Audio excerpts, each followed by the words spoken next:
What up? What up? Y'all already know this is Punsh Drunk Boxing, aka Mr. Moonshine himself, aka El Adobo, aka El Sazón, aka El Maldito Borracho.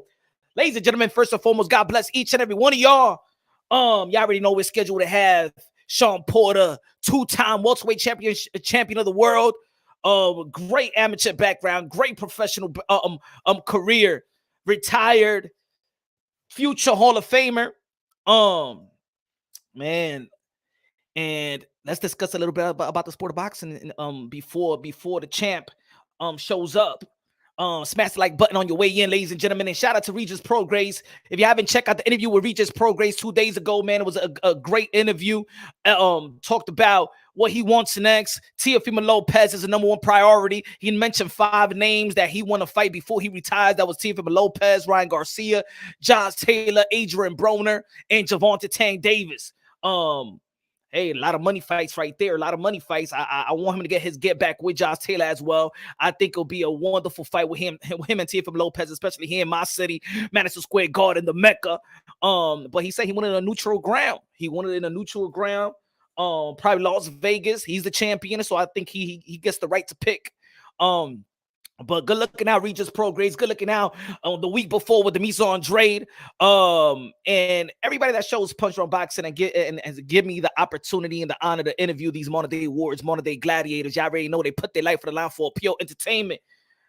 Yo, y'all already know this week we got Anthony Yard versus Arturo Beterbiev.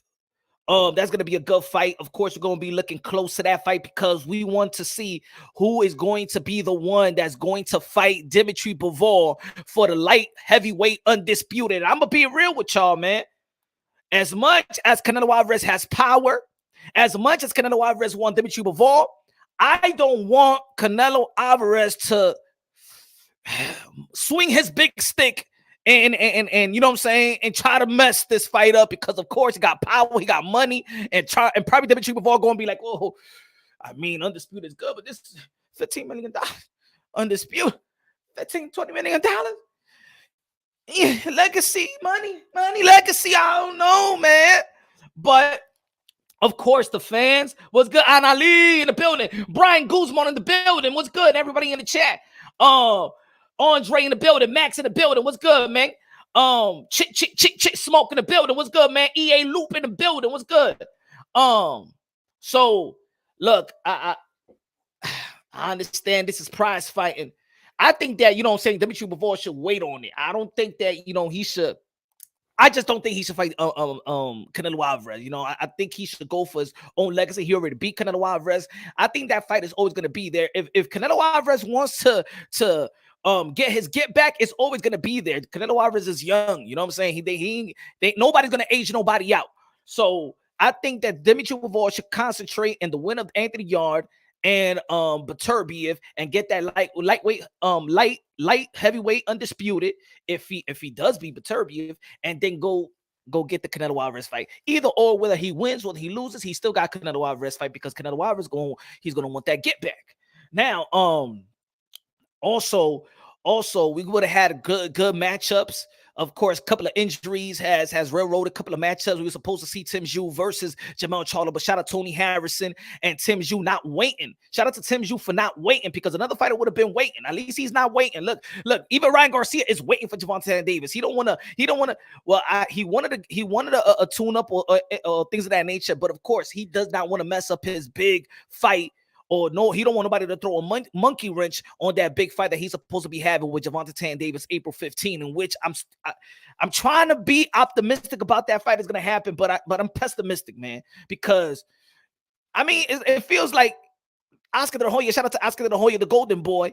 It seems like he still have a rough relationship with Al Heyman. I think he should be all happy and stuff like that, like in negotiations, but stab it out. Yeah, I don't know, man. I don't know. I'm very pessimistic about it. Danny Medina in the building. What's good, brother? What's good, preach? Show love to the guys and the members. Brian Guzman in the building. What's good, man? Donnie. #1 Packers in the building. What's good? So we were supposed to get Virgil Ortiz versus Stanionis. I think that's a great matchup. I like that the WBA mandated that fight. Go to Board Promotions. You already know they won the purse bid. think it was $2.5 million. But I think that's a great fight for Virgil Ortiz and Stanionis. When we're talking about the welterweight division, one of the most prestige division and lucrative division of the sport of boxing, got great phenom in the sport of boxing. We got Conor Ben is going to be back in the ring as well. Probably put that, put that hiccup behind them with the PEDs or testing negative and things of that nature. Y'all saw Chris Eubank Jr. lost the big payday with Conor Ben. I don't know, man. He looked kind of sluggish. People talking about the elbow gate, the elbow gate. Now that was the elbow that gave him a little chichong right there. I don't know about that, man. I don't want to take nothing away from Liam Smith win. So I didn't want to go back to it. Yeah, I think in the boxing world, man, we tired of excuses, man. Just take your loss, man.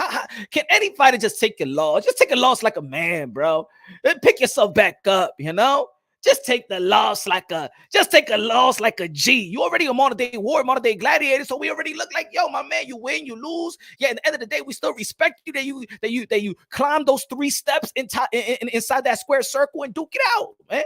Just take that loss, pick yourself back up, brush the shoulders, brush everything, go back to the drawing board, go back to the lab, and then fix what needs to be fixed.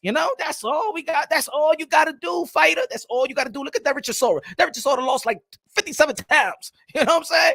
But people still love him. All you got to do is go out there and do your best. 100% effort, and the boxing world identify with that. Win, lose, or draw. The boxing world really they appreciate champions, but they appreciate the fighting spirit. The boxing community is smart enough. They smart to identify when you going all out. When you really want to win, when you're willing to die in that ring. I'm not saying that all the fighters are not willing to die in that ring because they signed off for that. Shout out to Mark Nash. What's good, my brother? What's good, my brother? Shout out to Mark Nash. But it's like Shawn Porter. You ain't getting you getting your money's worth. He ain't cutting corners. When Shawn Porter fights, he's giving it his all, bro. And his opponent knows that he's gonna have a rough night. He might not have probably more skills than let's say a Bud or let's say a Keith Thurman. I'm just giving an example. But his opponent know they're in it for a rough night. Ain't gonna be easy tonight. Ain't gonna be easy tonight with Shawn Porter, and that's why I got like Shawn Porter. People respect, people love, and right now the way that boxing is going, people miss because it's like I put on the poll. Who got the best resume of this young era? You can say Canelo Alvarez, the 4th division world champion, currently super middleweight, undisputed. You got Anthony Joshua. If you look at his heavyweight resume, I believe that he got the best heavyweight resume of this era. Yeah, he's taking his losses. Got his win back versus Andy Ruiz. Lost Alexander Usyk, but at least he's winning the fight. Alexander Usyk, who also was a undisputed in the cruiserweight, moved up, doing this thing. Got one of the best, probably the best technique. A lot of people got him pound for pound, 1, 2, 3. You can flip it around. So I think Anthony Joshua got one of the best resume as well. Danny Swift Garcia. A lot of people forget when we talking about Danny Swift Garcia, and I don't even think that he get the respect that he deserved. Y'all remember they was trying to tag him with the Cherryville tag?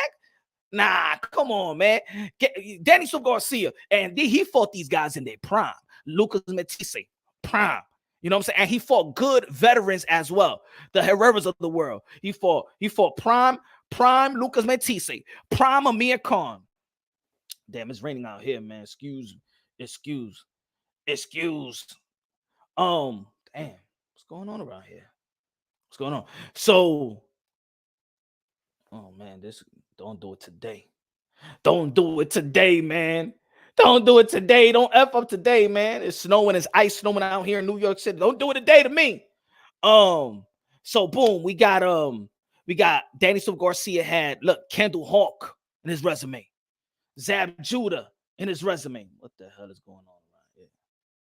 Don't do this to me. Not today. Today is not the day to do this to me. Today is not the day. So the Wi-Fi effing up. Don't do it to me today. Why? Don't do it to me. Oh, man. It's doing it to me, man. Don't do it to me. Reschedule. I started bringing them down. So Danny Swift Garcia had Kendall Hawk, Zab Judah, Amir Khan, Lucas Matisse, Keith Thurman, Shawn Porter, Earl Spence, you know what I'm saying? Herrera, Paulie, like, yo, my man got a resume. He got a resume. I don't think he get the respect that he deserves. Arturo, no issue on our side. Thank you, man. Thank you. I'm just seeing this light bulb, the eye, and then I say, Punch, the weather here in New York is bad. I know, man. I know it's bad out here, son. But let's see. She get the all right. Punch, the weather out here is bad. Yeah, it's bad. It's bad. Is Michael Jackson bad? It's bad. It's Michael Jackson bad out here in New York City. You ain't saying nothing. I'm telling you who I feel. The best of mine. It feels like Michael Jackson was writing his songs while he was taking a dump or something, right? Like he got an idea, he was taking a dump. Because I get my greatest idea when I'm taking a dump. I'm sorry to be nasty, but I got to be real. I get my ideas, my creativity, like even when I'm talking about boxing talk, right? And I'll be like, I'm just, look, that's like my therapy. Look, if you got kids and you got a bunch of them, you know, the bathroom, that's like your safe haven. You know what I'm saying? That's like your safe. No, you lock the bathroom, that's it. That's why I think I'll be like this. It could be smelling all I don't give a damn, man. But all the great ideas coming on like in the toilet like that. So I think maybe Michael Jackson was the same thing. He like, you know that thing, you can do that. Maybe he probably was writing his songs in the bathroom like this. I'm telling you who I feel, and this.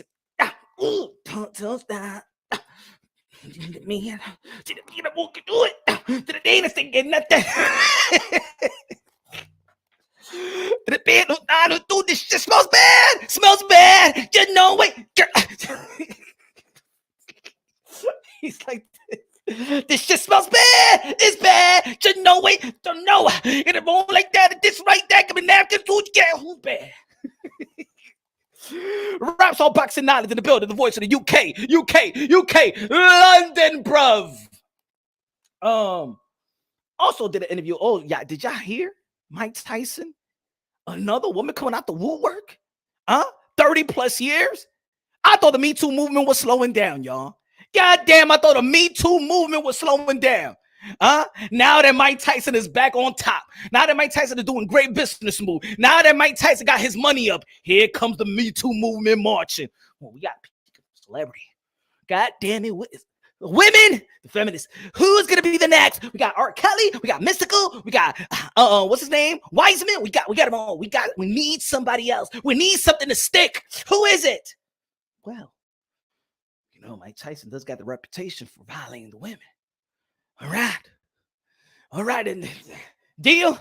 How's his account? How is Mike Tyson's account? Because I heard he was going through bankruptcy. Ladies, come on, do your research.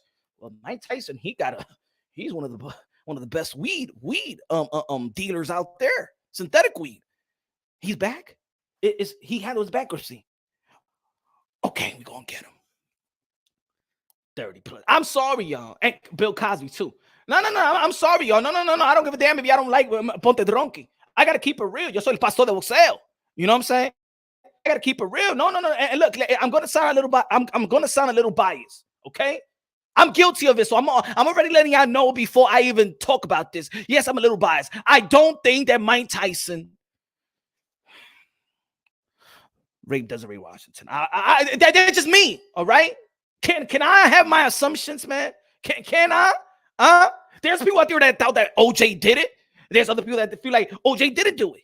Well, I don't think that Mike Tyson did it. And I feel like this new, well, let's call it an it because she don't want to be, she's trying to be anonymous. I'm just saying after 30 years, $5 million, you just want money. You ain't even going for criminal actions. You want money. And like I said in the video, maybe there's, for me, she's just putting a price on her vajiji. That's the way I see it. If you violate me, you will have to pay $5 million. It costs $5 million for you to violate me. Not $3 million, not $4 million. It's $5 million so you can violate this vajiji. right? Ain't nothing for free. And that's what I mean. It's hard for me to believe. I'm sorry, ladies and gentlemen. It's hard for me to believe. I'm not trying to sound disingenuous. It's just hard for me to believe that a woman just come out of nowhere and be like, you know what? I'm fucking up in life. My husband left me. I can't pay my bills. There was one time I was in a club and I met Mike Tyson. Fuck it. Let me sue the motherfucker. I mean, he got a bad reputation anyway. Huh? You know what I'm saying? Like, I'm sorry, man. I don't believe it. And you know what I hate also is that you know what I don't like is when everybody knows Tyson. Like, it's easy for you to embarrass somebody, but then you don't want to show your face when you're embarrassing somebody. I'm sorry. Look. Especially, all right, maybe in criminal court when you got to protect the woman and probably she don't want her business out there. But if you suing for $5 million because you've been violated, but you don't go for the criminal, for the criminal, you ain't trying to get them in the criminal way. I don't like this anonymous stuff. So you telling me that you could tell, look, ESPN is running with this story, right? So Mike Tyson's already on the front in the headlines in sports. Mike Tyson's being sued for rape. You know how the world works. Mike Tyson, rape, boom. There's going to be half of the people going to believe that shit. And this woman, we don't know who she is. It could be a Trani. I don't know. But that's not fair, man. Nah, woman, I want to know who you are.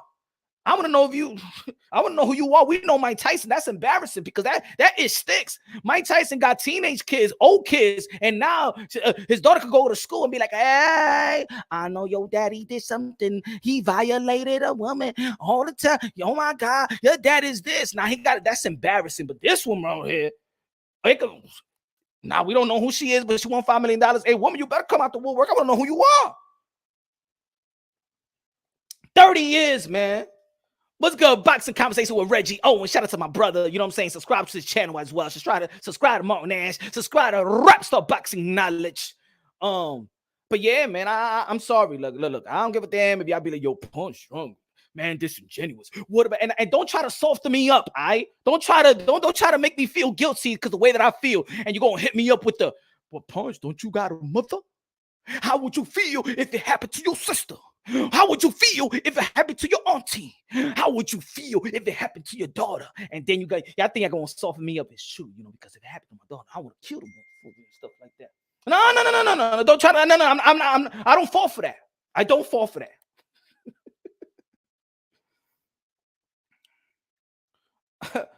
I don't fall for that. Don't try to like, you know what I'm saying, like soften and make me feel guilty and make me think like a beta male. God damn it, no, I'm not. I don't believe that woman. All right. And I'm gonna say it like this, yo, for all the publications, media folks and stuff like that, it's dangerous for you to put something out there. You know what I'm saying? Don't put nothing out there like that. You know what I'm saying? Like let it go to trial and then talk about it. But as soon as you be like, hey, yo, woman suing Mike Tyson, family accused of rape. Boom. Just even that in today's world is like guilty. Even that in today's world, court of a public opinion, you know what I'm saying? It's half and half already. The jury is out. You know? But I'm gonna tell you like this. Again, like I said, man, I ain't think Mike Tyson did the first time, and I ain't think Mike Tyson did something to this woman. You know what I'm saying? Mike Tyson is good right now. What's happening right now? What's going on, man? Like I try to leave peaceful. And then come on. Kiki. I love you. Why are people doing this to me? Now my money up again. You know what I'm saying? Man. The gift and the curse of being a celebrity and being famous. But anyway, more boxing, right? I want to talk about, you know what I want to talk about too? Because a lot of people like to put this on a corner, right? It's a PPC thing. It's a thing like inactivity. I believe, like I said a couple of lives ago, that a lot of people always talking about, oh man, we don't see these fighters fight enough. Man, they not like the people like back in the day. You know what I'm saying? Like, quit it, man. That's a boxing issue. They ain't no PVC. That's a boxing issue across the board. Inactivity is a boxing issue across the board. I keep on saying it. Bruce Ennis 44 one time last year. Thurman one time last year. Anthony Joshua one time last year. Virgil Ortiz one time last year. Alexander Usyk one time this year. You know what I'm saying? Last year, I mean. Hey, Josh Taylor one time this year. That's a boxing issue. I hate when y'all like to pick a narrative because it sound good, because it massage your feelings. You like that, right? Over here, we break things down unbiasedly, logically, and objectively. Over here, that's how we break it down. That's how we break it down, sir. That's how we break it down, sir. I know you like them other channels. Shout out to all the boxing content creators. You know, you gotta hustle the people out there. If you want to be a narrative pimp and get yourself a narrative hoes, I got you. You know what I'm saying? Keep on doing what you're doing. If the narrative hoes gonna pay that money, huh? Over here, we keep it unbiased, logically, and objectively. We can talk great about Canelo Alvarez, still hold them accountable. We can talk about great about Demetrius Andrade and still hold them accountable. Like Jamal Charlo, like Anthony Joshua, like Tyson Fury, like Deontay Wilder, like Teo, like Devin, like Shakur, like Tank. Over here, man, this is where you're gonna be free. You can let your opinions fly. Exactly. You know what's the thing about this community though is the funny thing is how I was gonna say I was gonna go. Wait, hold on. No time. What up? What's good, champ? 2-time welterweight champ. I gotta apologize to you, man. I didn't mean to be in the car traveling on you this afternoon, this evening, man. I didn't mean to be doing this to you like this. It's all right, man. It's always an honor, bro. It's an honor. Stop Don't matter it. what. It's an Stop honor. it. Don't Stop worry it. about it. Don't worry. What's up with I'm gonna work my way up to the Brian Custers of the world. You feel? Don't worry. We gonna get. Oh, stop it. Hey, Brian is a beast, though. He is. A beast, though. He is, man. God bless him too, man. Oh, yo, Shawn, tell us about first and foremost, retired, living the life. Now I got more time with the kiddos, with the wife. You don't gotta rush out the gym. You don't gotta look at the time no more like that. Of course, you're still doing your thing, still commentating and stuff. But how is retirement life? How does it feel? Oh, you're breaking up.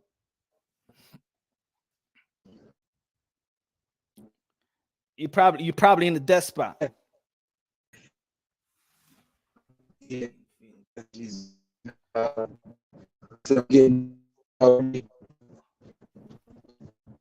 Hold on, Shawn. I can't hear you. I can't. You're breaking up real bad.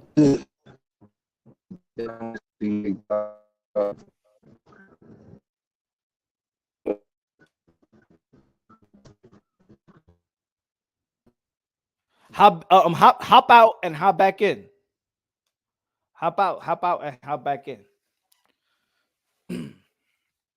Shout out to Shawn Porter. Shout out to Showtime Porter. Probably gonna be back and stuff like that. Probably in the death spot. You know how the Vegas mountains is. But yeah, man, good retirement, man. Good. Isn't it good retiring at the age of 34, 33 years old, man? That's a blessing, bro. I know it took a lot of hits for you to retire and stuff like that, but that's a blessing when you could retire and be like, yo, I retire. Okay. He's gonna be back in 5 minutes. All right.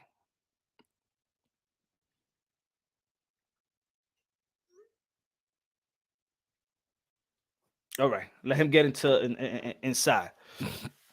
Church man, let's go. He did his thing. Yeah, he did his thing, man. Ain't nothing you can say about Shawn Porter. To be honest, ain't no critique. But as a matter of fact, I want to hold the props until he comes. Cause for real, like, ain't nothing to dislike.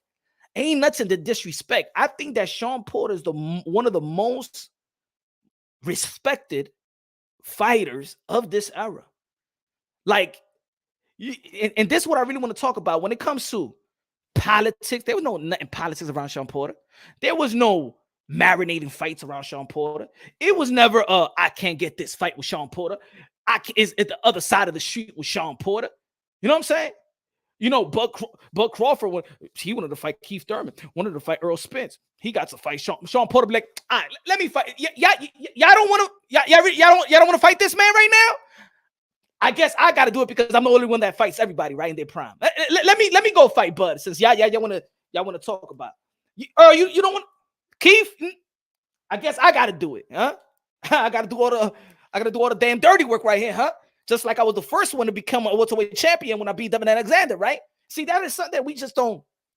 We there is nothing negative to say about Shawn Showtime Porter. Nothing, right? Let's be real. Let's be honest. Whether you're a fan, whether you're not, you can't say nothing about Shawn. And especially in an era where all we talk about, people don't fight enough. The best ain't fighting the best. I wish people fight like they was back in the days. Well, Shawn Porter fight like he was in back in the days, the way that he approaches his opponent. Um, he fights the best. Uh-huh. No politics with him, no marination fights with or around him. And every fight, he was in the fight. Even I know a lot of people was mad about, how his last fight was stopped, but he's always in the fight. It don't matter who he's fighting. Don't matter who he's fighting. A, B, C, look, it don't matter. But before he gets back, what he was talking about before that, talking about the inactivity and stuff like that, right? Oh, I was gonna say this. It's funny, like I don't want to compare it because people are gonna take it out of context. People in boxing talk about Al. I'm gonna tell you how for real. I'm gonna tell you where I compare the Al Heyman debates and arguments. I compare PBC and Al Heyman debates. When people just don't understand what PBC is doing or don't understand what Al Heyman is doing. They never seen Al Heyman. You never heard his voice. It feels like religious debate. You probably never seen God, but you have all this opinion about God, but you really have an opinion about the religion, about your priest, about your Nima, or about you don't say God this, God said this, God said that, God said this, because God said this, and God did, and I like, that's how they talk about Al Heyman in boxing. Well, Al said this, Al said that. You ain't never got that. You ain't never hear Al Heyman. What the fuck are you talking about? Huh? You ain't never heard his voice? Huh? No, because when Buck Crawford, you know what I'm saying, Al said this, and Al said that, and Al delivered it good, and Al 60-40, and Al 90-30. I'm like, we didn't hear Al say that. We did not hear Al say. Why is people I'm telling you, when it comes to PBC and Al Heyman, it just sounds like religious talk, like a Muslim and a Christian talking. You know what I'm saying?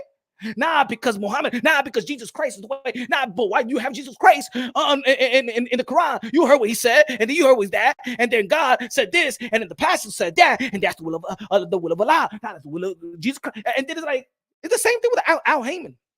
So many people have an opinion with Al Heyman, and you ain't never heard him.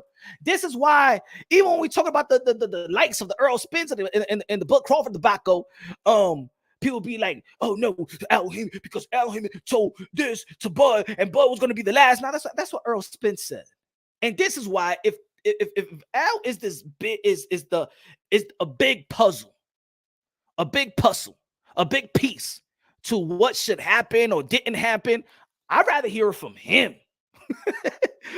I'd rather hear from him. That's why, in the boxing world, man, can we just? There's a big piece missing. Right? But I'm tired about the Earl Spence and Keith and Bud Crawford talk. I think people's always going to be talking about that fight if it don't happen. You know what I'm saying? Just like for a long time they talk about Riddick Bowe and Lennox Lewis now fighting. Same people that fell Marquez and Morales didn't fight, right? People always going to be talking about it. It is what it is, man. And it happens in every era. That's why when people be like, well, like back in the days, back in the days as well, there was fights that never came through fruition. You know who I wanted to see? I wanted to see Mike Tyson versus David Tua. I wanted to see that fight in the past. I never got to see that fight. I did want to see Floyd Mayweather versus Paul Williams. I never got the chance to see that fight. I mean, you don't shame Paul Williams, Floyd Mayweather not to fight Paul Williams, but that's a fight that I wanted to see. Maybe Winky Wright and Floyd Mayweather. I still wanted to see these type of fights. You know what I'm saying? But we don't get it. It's all right. At the end of the day, these guys are still great fighters. Anthony Joshua's gonna be fighting Franklin. Okay. I think what gets the boxing world very frustrated is not only that the inactivity. that inactivity is not where it needs to be. Is when they finally fight, then they fight and showcase fight. It's like, my man, I ain't seen you in a year, and this is what you giving me. You feel me? I think it's the combination of inactivity and showcase fights. That's what's wrong with boxing. You know what I'm saying? And will y'all agree or not? That's what's wrong. But James Toney versus Bernard Hopkins, boom. That's what's wrong with boxing. I think that's the number one issue is the inactivity. And you add that when they're actually active again, they fighting showcase fights. And there's fighters today that's probably elite, and you know they got elite skills that shouldn't be like. I understand, like I like Gervonta Tank Davis, but I understand why Gervonta Tank Davis gets the criticism because we see the skills, we know the skills. He been past the eye test. We know he's the goods. Whether you're fan or not, we know he's the goods. And I don't think he needs to fight somebody to let me know that he's the good. He the goods. But Rolly wasn't even ranked top 10 overall. You know what I'm saying? So I understand the people. I understand the people. Showtime, Shawn Porter. At it again. You hear me good?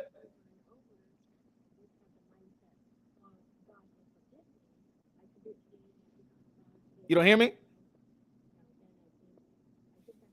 You see me? You don't see me? I don't think he hears me.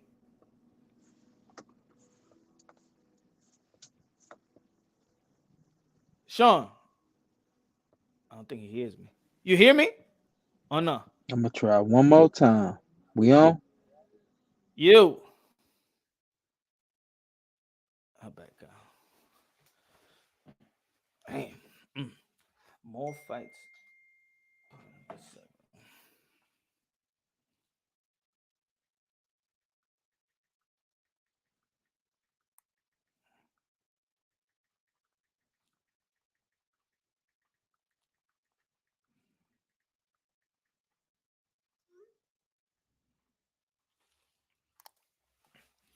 Porter's the model to follow, not all these other facts, Ed. Facts. Um, facts, because you know what? He never let us wait for a big fight. And when he shows up and give us a great fight. That's why. That's why nobody critiques him.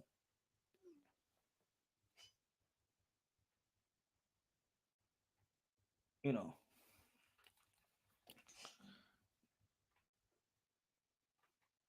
That's why nobody critiques him.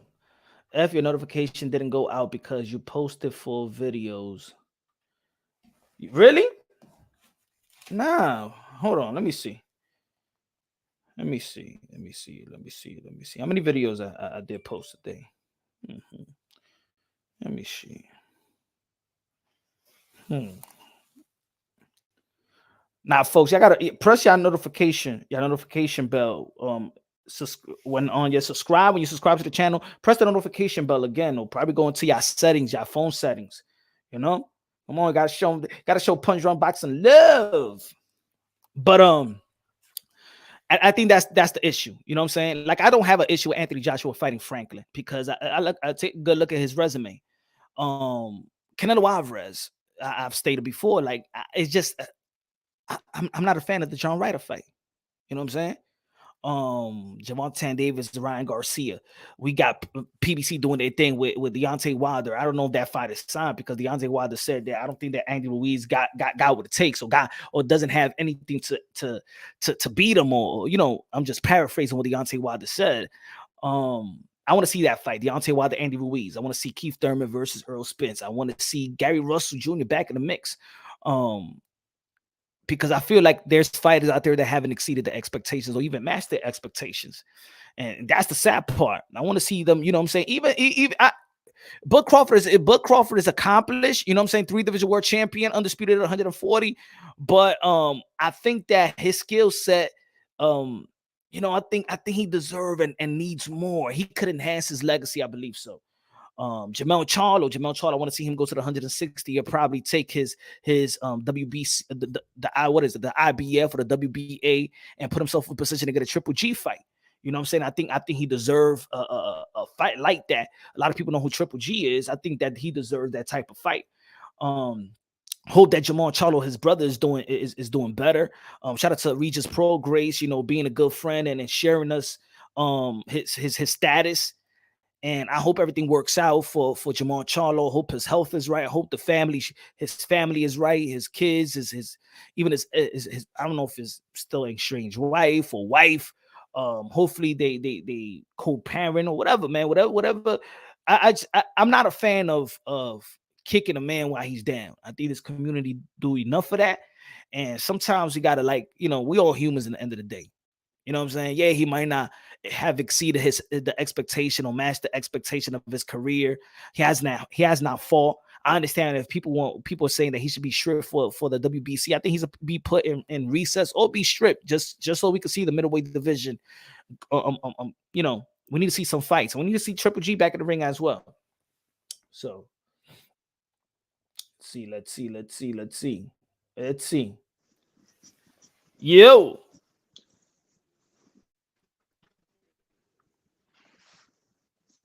No?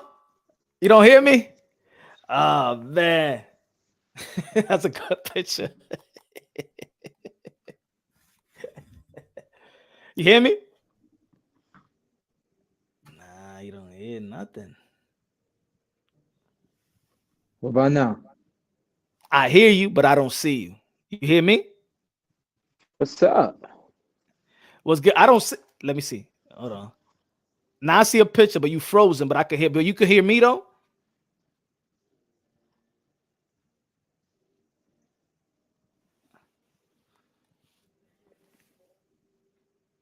Punch as Porter. Did he feel?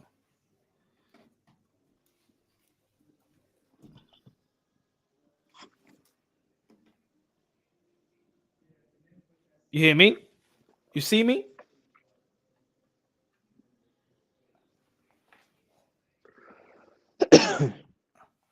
Look like he's still trying to get it, and like he don't know that he's in the live. You Dang. you don't see me? We there? I'm here. Hold on. I got. Come on. Oh, here.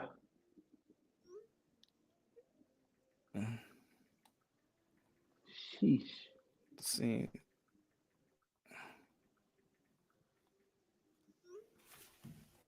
Yeah, it seems like he don't know that he's I'm here, live, big dog. What's up? but he's here though. Oh what the hell happened?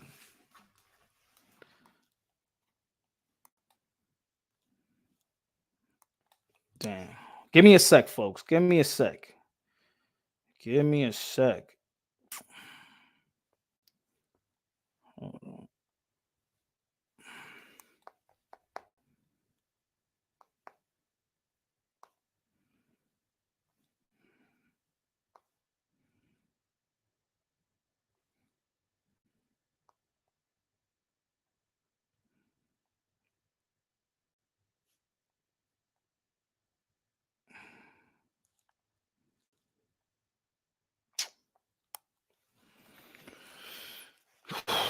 Hold on. Hold on, man.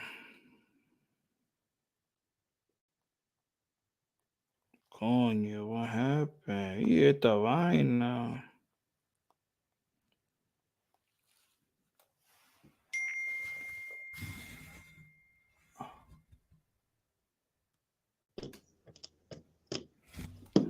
You see me now? Do y'all see him though? Folks, y'all see him? We hear him, just don't. All right. Yeah, because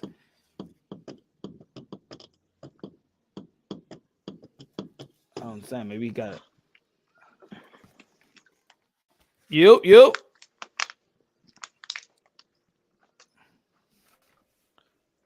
We see him. Yeah, all right. So it's in his end then.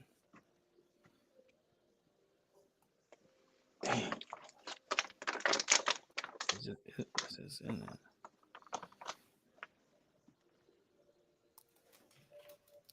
Yeah, let me see.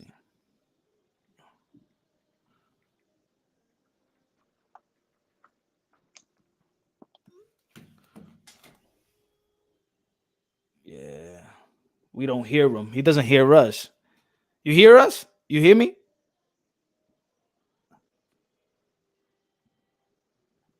You got a mute button or something?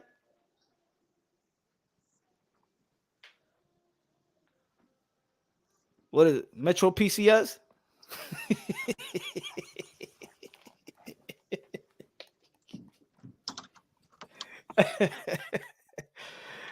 Yeah, it's bad reception. Probably bad reception. He got bad reception. Yeah, man. No, I apologize, folks. Hold on.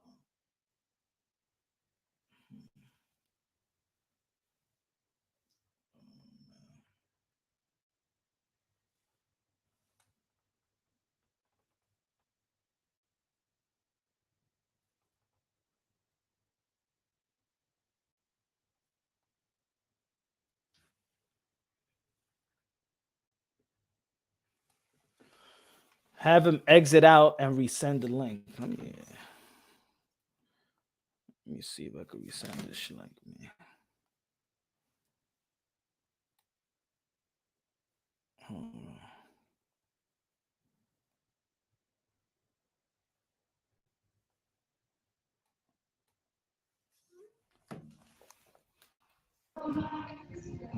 Ew. You can hear me? Got me now? You in here now? Can you hear me? Hold on. Yeah. Y'all got me now, right? You can hear us? You can hear me? Yeah, I got you. All right. You You hear see me? me? You hear me? Man, All right. this is Gospel bad music. That's some TV, God. man. God. Hey, You yo, can that's hear a the great. gospel? I hear the gospel, man. I hear the I gospel. gotta show off real quick then. I gotta show off real quick then. Let me I'll turn the camera around. And you know what? I ain't even gonna mess with it. We good, so let's just stay where we at. all right, all right. Oh, cool. Yeah, Nice setting, man. they're getting ready for service for tonight. Yeah. All right. Hey, how's retirement treating you? I asked you that, but I think that's where it cut Yeah, off. So, man. how's the beautiful life treating you, man? Yeah, I was telling you, like, man, I'm getting old. I gotta keep moving. I gotta keep it like I worked out on Monday, and then in the middle of yesterday, my neck just started hurting out of nowhere. And by the end of yesterday, I couldn't turn like this. So I literally just finished the massage right before I called into you, and it's like my dad has always said. He said you got to keep doing these things even when you retire, because if you don't, Yeah, your body, the things that your body always knew, you don't give it what it always knew, and something might work, might not be the way it's supposed to be. You know what I mean? So I try to work out still. I have not been in a boxing gym. I have not hit a boxing bag in over a year now. But I'm hitting man. weights now and just enjoying life and biking and stuff like that. So I'm still trying to be, get my aerobics in and all that kind of stuff. But outside of that, man, just staying busy with some business endeavors and trying to make the best of the podcast and take the podcast new heights and all that good stuff. So I would say overall, man, life is good. Hey, yo, shout out to the Porter's Way, man. Show the Porter's Way podcast. Everybody subscribe to it. Man, yeah, you taking it by storm, man. You planting your flag on this side of this community, man. But that's Yeah, good. You bring I was gonna say, man, you know, I've been wanting to plant this flag for a long time. Not in the podcasting space, but just in the media world in terms of being a journalist and and a reporter for the sake of words, doing the boxing commentary and stuff like that. I've always wanted to do it, so I'm really really happy to be where I'm at in that space right now. man, is a few you guys that do it that can actually explain and get all the your opinion is as valid as it comes. The the science in and out of boxing, the media, Hmm. the in the perspective of being a media, perspective of being a fighter, perspective of being a businessman Yeah. in boxing. You already know you and your dad getting these fighters like Hendry, like Montgomery. You know what I'm saying? So you're like in every aspect of this business, and Hmm. it's a few that we can even ask their opinion about how Yeah. how to be successful in every aspect, and how you feel about that being just 34, retired, and you all over the place. I'm 35, man, and it's crazy because I'm literally just a rare breed. Not many fighters have had it like me. Have had the guidance. Someone else who had wisdom also sought out wisdom to improve. Had the blessing. My dad is speaking of had the blessing of being able to teach and coach and discipline and give it all to me, but never left anything in the back room. My dad said, "You didn't know everything." And I think the main reason my dad felt like that is because he said, I think my dad just had the mindset of, if I'm gone, I need my son to be okay. And there's not very many fighters that have a promoter or a manager or an advisor or a coach or a father that is that close to them, but also has the understanding that I should be free to give it all to him, just in case. You know what I mean? Mhm. So I literally, man, and I say it as humbly as possible, but I know boxing through and through.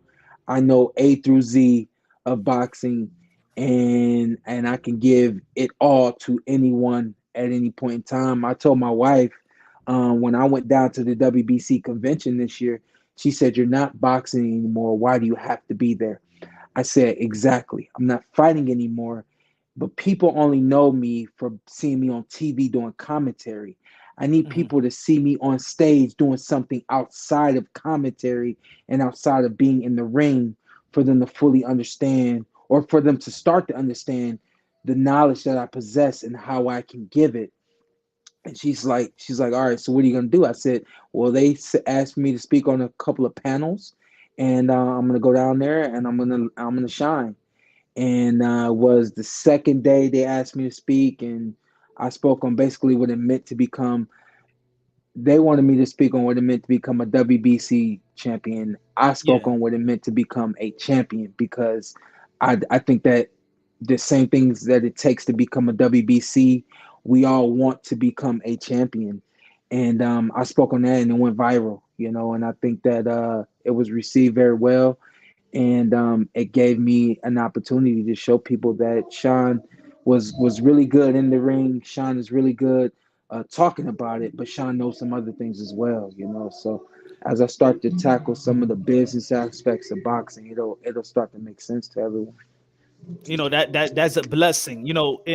In the community, in the boxing community, people, there's a lot of the population, and the percentages is very high when people say, man, we want these fighters to fight like it used to be, we want this fighters. But I believe that you represent that fighter that people always talk about, that we want to see the best fight and the best. We don't want to see marinated fights, politics not getting in the way, same side of the street. Like, you're the fighter that you fought the best in Mm-hmm. their prime, and you're a Mm-hmm. fan friendly fighter. And not only that, but you are a role model outside of the ring. If Mm-hmm. anybody is trying to, you are a blueprint of how I believe every fighter should approach this industry. You kept the same team, loyal. You, your dad, same business handlers and stuff like that. And again, like your resume, everything is like. So tell us, what do you see in boxing that if Shawn Porter did it, why nobody else is doing it like that? I'm What? blessed, man. My dad, there was a mindset growing up, and I didn't like it. I didn't always like it growing up, but my dad basically always threw me in the fire. And I remember I was joking with Danny Garcia one time. I said the dads, they be the one that always get us in trouble, and he laughed at me and shook his head, because dad's talking all that stuff, but they not the ones that that got to go in the ring and do it. But my Yeah. dad always put together these big amateur events. He always took me to every tournament and made sure that I was in the fire. And so Mhm. as I became a professional, it was like that's where I came from. Why change now? And the mindset, obviously, for a lot of fighters is you change because the business model, you change because you can make money a different way, you change because you don't have to take on these big challenges. But for us, it was like this is where we come from, this is how it's gonna be. And you know, that's where the Porter way comes from. You know what I mean? It Okay. means we have a specific way of doing things that is just different from the way anyone else would do it. You know, and so that's kind of how I try to model my podcast. I try to model my podcast in a way that it's something you can't get from anyone else. You have a lot of boxing enthusiasts who have shows and the vloggers and things like that, but I think my show is the only one that's on a certain level. But you have a fan of boxing on the show able to speak to a former world champion fighter, and it's like Mhm. we find that even ground right there, where the average fan may think and speak like Ant, but wants to understand and know like me. And it's like with the Porter way, it's like we bring that balance right there on my podcast. And I think just to answer your question once again about why other fighters aren't like that, again, it's just it has to be where you come from. It has to be inside of you, and you have to be you just can't question anything, you know. And I know that I know a number of fighters that just they're not built that way. It's where you come Mhm. from. And because you know what I'm saying, you laid the ball right, and people's always gonna be like, hey, if Sean did it, if Sean made this fight happen, why y'all not making these fights happen? So there is Well, no excuse. Is and it here's is the other great part about it though is I was in the ring with elite competition in their prime, but I could Mhm. have beat those elite the guys that I didn't beat could have beat them. It's 1 or 2 rounds, 1 or 2 moments in the ring that separate the win from the loss. And it's like there's so many guys out there that are in the ring with the elite, but they don't. Not only do they not beat the elite, but they don't compete with the elite. You know, so it's like, man, I'm a rare breed, man, and my calling, I believe, in boxing at this point is just to help grow the audience and help fighters understand that if you're willing to, you can get more out of this sport in a short amount of time and get out of that without jeopardizing your health, jeopardizing your life, your livelihood, your future, for the sake of being safe. You know. Yeah, man. Let me get this super check is a great one. What's good, MK? All praise is due to the boxing father Aaron Pryor and the cynic disciple Shawn Showtime Porter. I like that. I Good like looking that. out. Good look. I I had heard that a lot growing up, and then obviously as a pro as well. That you know, the likeness of Aaron Pryor was in my style. That's funny. Yeah, no cable TV. Good looking out with a super chat says Shawn Porter, the Jamie Foxx in boxing, does everything. He does great. Blessing, champ. Hey, we went to Disneyland like 3 weeks ago, and my wife wanted to buy some sunglasses, and she said you get some too. I don't wear sunglasses, Yeah. so I grabbed a pair. I threw them on. I said I look like Jamie Foxx, don't I? She said you do. So yeah. Hey, but it's true. Like I was saying earlier, like you doing everything, everything. You and every Mhm, yo. I see you. Look, I see you in the Zone, Triller, Fox, Showtime. I don't mhm. think I never seen a boxing guy work all the networks in the I told same my year. dad. I On told every my ad, dad. ring. What Yeah. was it on the Thursday? NBC, right? Yeah, Ring City. Yeah. Yeah, You're right. even Yeah, Ring yeah, City. That's yeah. crazy. I told my dad, I said, there's nobody else that's doing what I've been able to do. And I said, my life, like I have non exclusive contracts. I said, why would I make myself exclusive if my contracts aren't exclusive. I said, if I have the ability to bounce around at all of these different networks, trust and believe people are noticing that, and they're gonna take heed to that and say, hey, if this man is able to bounce on all these different networks, why can't these fighters fight on all these different platforms?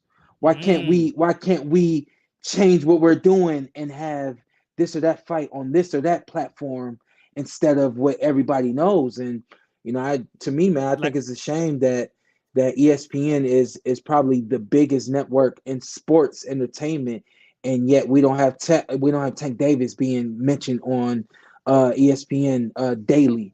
We don't that's have hard. Ryan Garcia. We don't have Ryan Garcia mentioned on their daily. We don't have Caleb Plant mentioned on their daily. Canelo Alvarez mentioned daily. Like, there should be, in order for this sport to grow, it needs to be displayed every day. That needs to Now, be what here's it the is thing. worldwide. You know? And here's the thing. If you include every elite fighter in boxing right now, you have one entire show that could be dedicated to ESPN. So Max Kellerman has his show on ESPN, on that boxing show on ESPN, but it's primarily top ranked Top rank. boxing that he talks about. Mhm. They allow him to go a little further because it's Max, and we should be grateful for Max. But that's Yeah. one show, like once a week or something like that. Thursday. Imagine if you had, just like football is daily, just like basketball is daily, baseball is daily. If you got boxing on ESPN daily, talking about the elite, people will be more excited. Ticket sales will go up, and the audience will go poof, just like that. You see that? That's what I'm talking about, Shawn Porter. That's what I was saying. You are the guy to tell us what could Uh, be better in boxing because you understand even the me because you actually explaining this as a media and and a businessman at that. What the yeah, media needs to do and these what these networks needs to do, and you know what I'm saying, it's the same thing. It's almost like bring this agenda in the YouTube community yeah, to mass media. You know, we yeah. over here we're gonna be talking about everybody. We're gonna be talking about Anthony Yard versus Otoro Beterbiev, and then the next day we could be talking about Javante Tan Davis and Ryan Garcia. You feel me? Mm-hmm. So I Mm-hmm. understand, and that's great that how you broke it down. Um, Let me get right of the storm. Good looking out. Right of the storm. Good looking out, brother. Appreciate you. Um, so even of course, there's still gonna be there's been people because I always say that fatherhood is prominent in the sport of boxing. So there's people that feel like I'm gonna be honest with you, Sean. Hey, I didn't think you could ever be stopped. I'll be like, I could see Sean lose getting defeated, but to be stopped, yo, Yeah, I think I would have. I'm not a betting man, but I would have betted like ain't nobody gonna stop no Sean. yeah, So yeah. and look, there is people, and I know you heard it so many times. There's people A that didn't lot. feel like you needed to. Your Yeah, father needed to throw the child. Shout out to Kenny Porter, you know what I'm saying? But he knows yeah, best, like you said. Um, yeah. how do you feel? What do you feel? What do you feel about when people? Because of course you attach you're great. You're just not a son to your father, but like y'all like best friends. What does it feel like when they're criticizing your father for throwing in the towel? How does that make you feel? And do you think it's fair or not?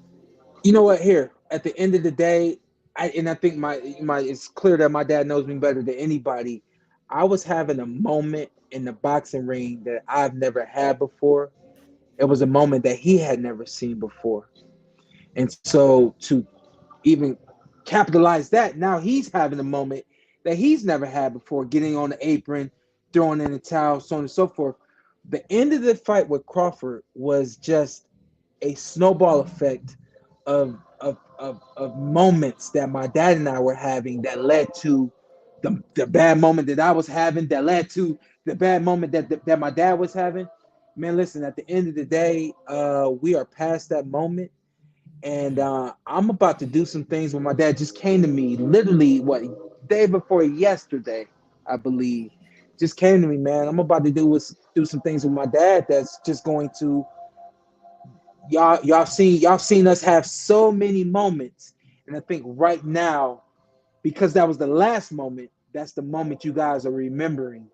But you Mm. get past that, you get further enough past that, you start to remember some of the better moments that my dad and I had. But I do believe that my dad and I are about to come into a season with one another, and we're gonna create some moments that'll last a lifetime, man. And y'all will be right there to see it all, man. So that's how I look at Not it now. I look at it as, hey, I had a moment, and he had a moment, we had a moment, and now it's yeah. time to make some better moments.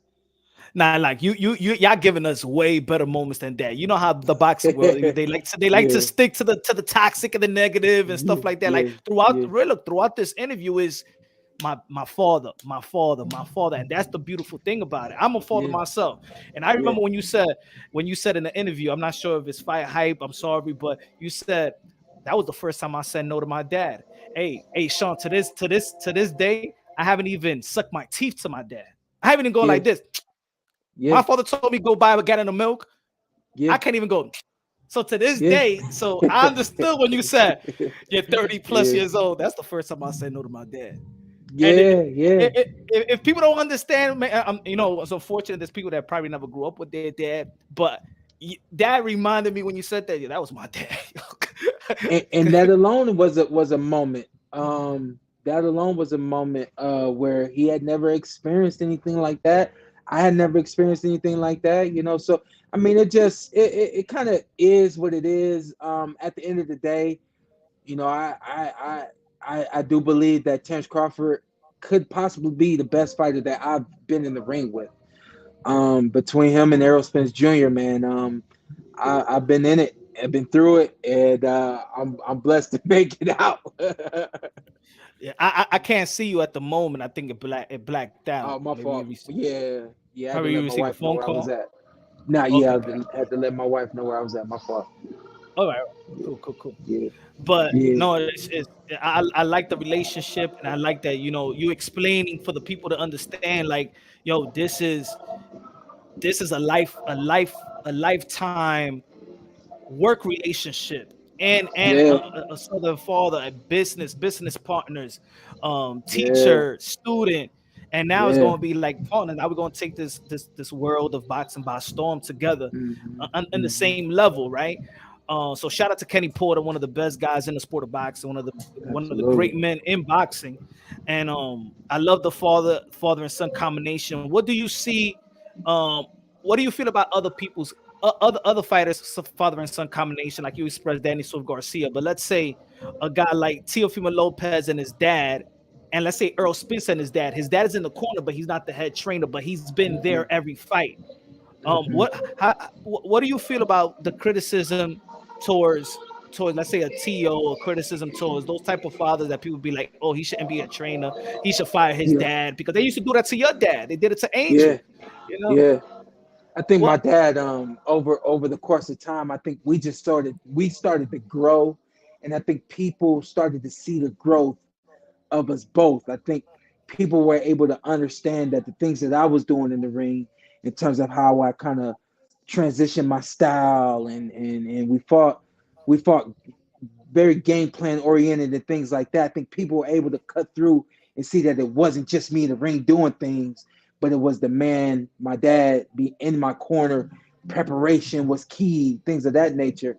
And I definitely know I understand it. And so, yeah, I do the best I can to not criticize any other father's sons.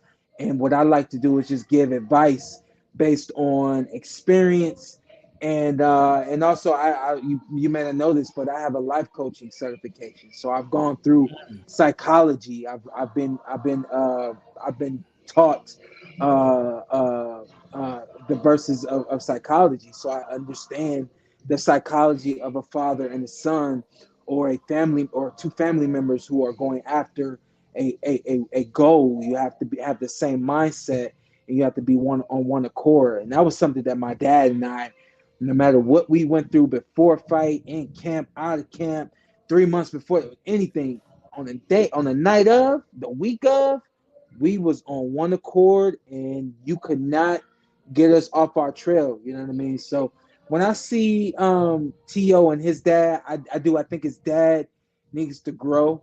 I think they both need to have more patience with one another. And I also think that T.O. needs to mature as well. T.O. is very mature from a standpoint of, how do I say this? Like a standpoint of, it's hard to say.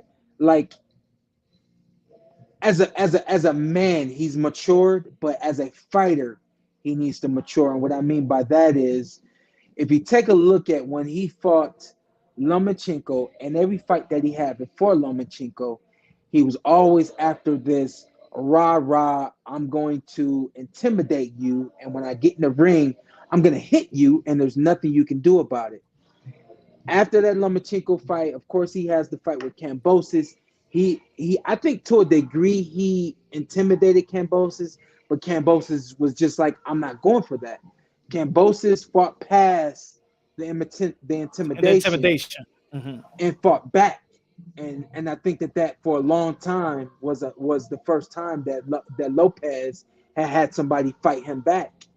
And I Mm-hmm. think that no, Kambosos didn't give the recipe to success against Lopez, but I think being able to beat Lopez now Lopez doesn't intimidate anyone else. Mm-hmm. And so And it now does as a happen. fighter, Yeah. and so now as a fighter, you have to have more than just I'm going to intimidate you, I'm going to come in the ring and punch you in the mouth. Now what we're seeing is those first two punches that I was supposed to punch you in the mouth with, I missed those. Now what am I gonna do? So once you mature, you start to understand I need a game plan for who I'm getting in the ring with. Game plan consists of plan A, plan B, plan C, plan D. Guess what? Plan D, back to plan B, back to plan A, back to plan C. And it's this mix.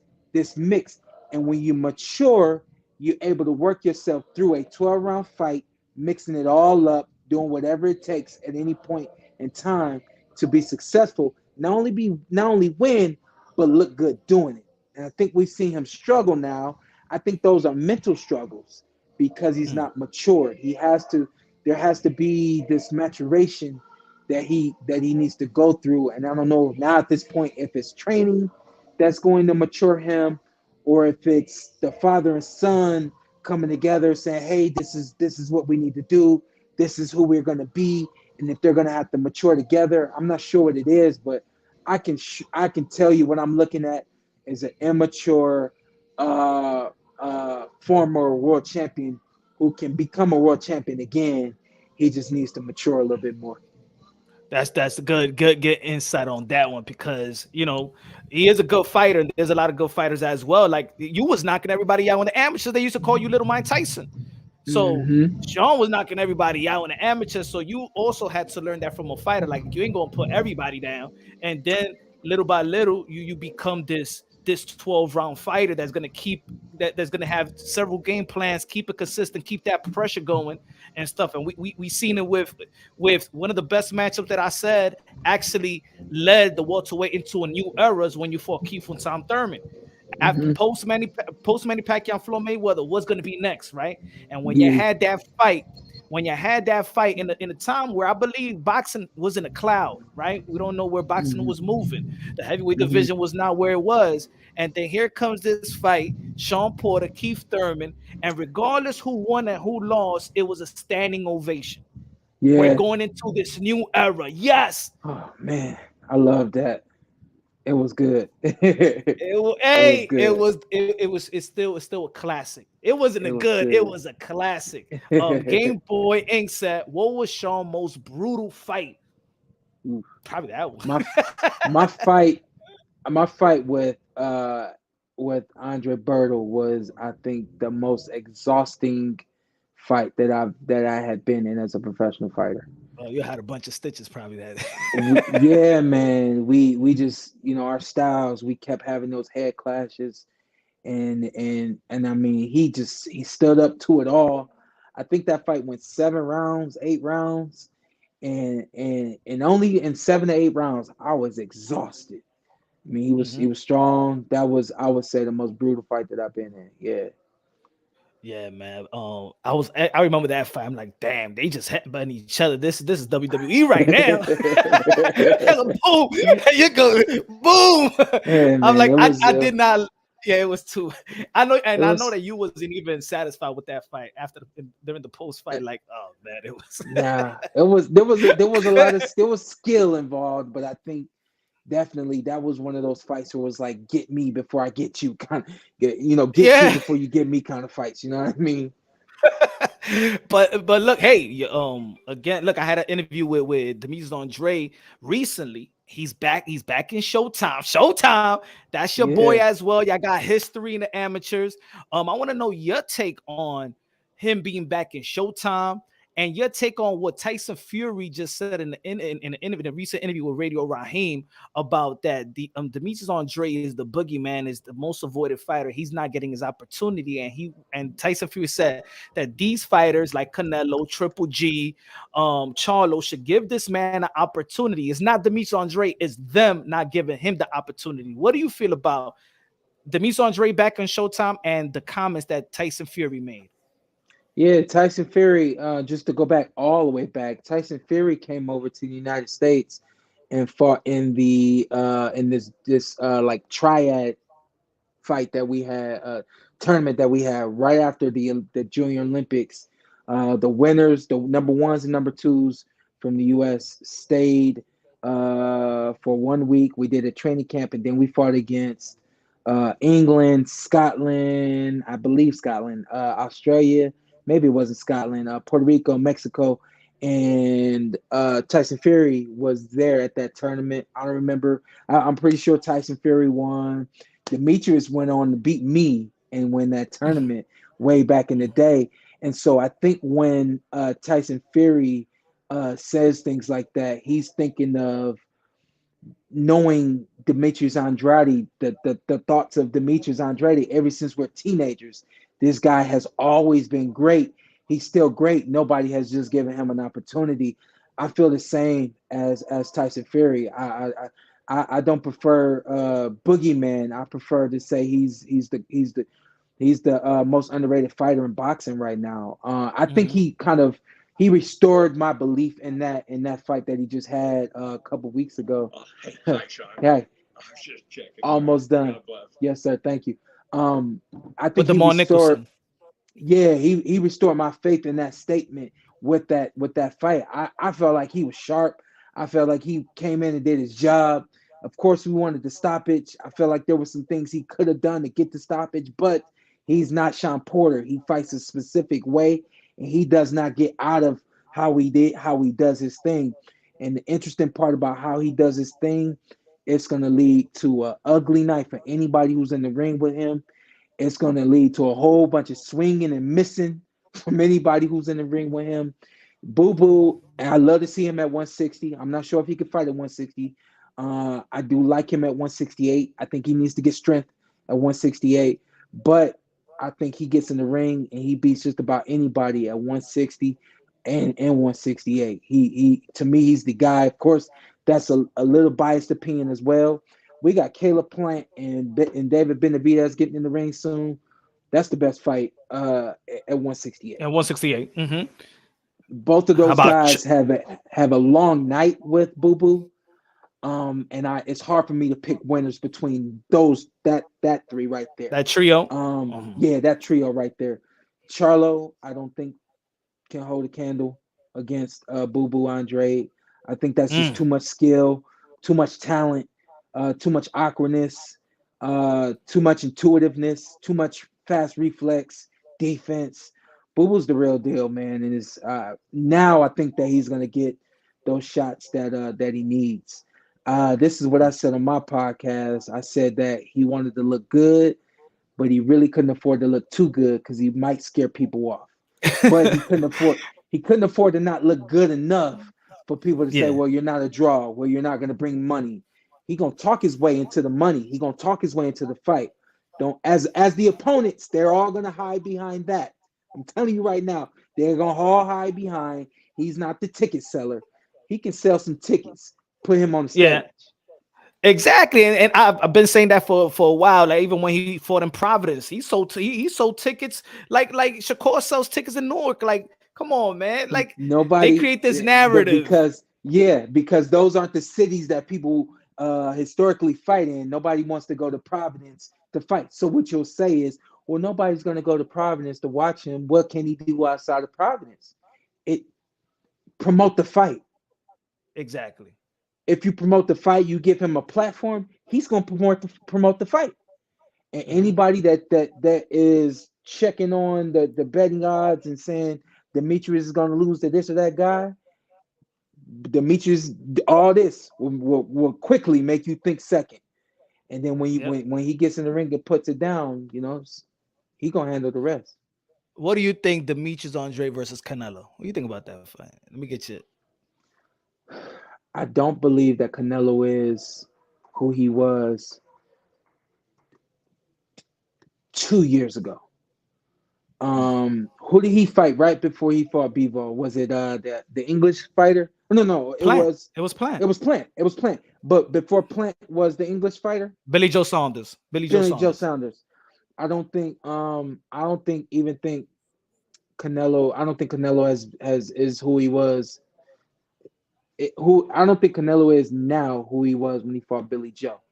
And not to say Mm. Billy Joe, he was supreme, he was amazing, and not even to say that against Canelo, or excuse me, against Plant, he was amazing. He wasn't amazing against Plant.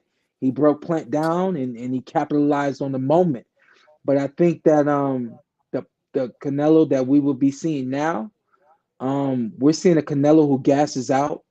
We're seeing a Canelo who's underprepared. After the third round, like he already, and with the Bivol fight, after the third round, he said he was tired. Like third round. And then you Wow. come back, against Triple G, and you look the exact same, Mm. which lets me know that the fluctuation in the weight and whatever you were doing from a nutritional standpoint just wasn't it. Mm. And I don't think he's done like true damage to his body, but I think the fluctuation in his weight and tricking his weight is starting to Shocking his backfire on body him. too much.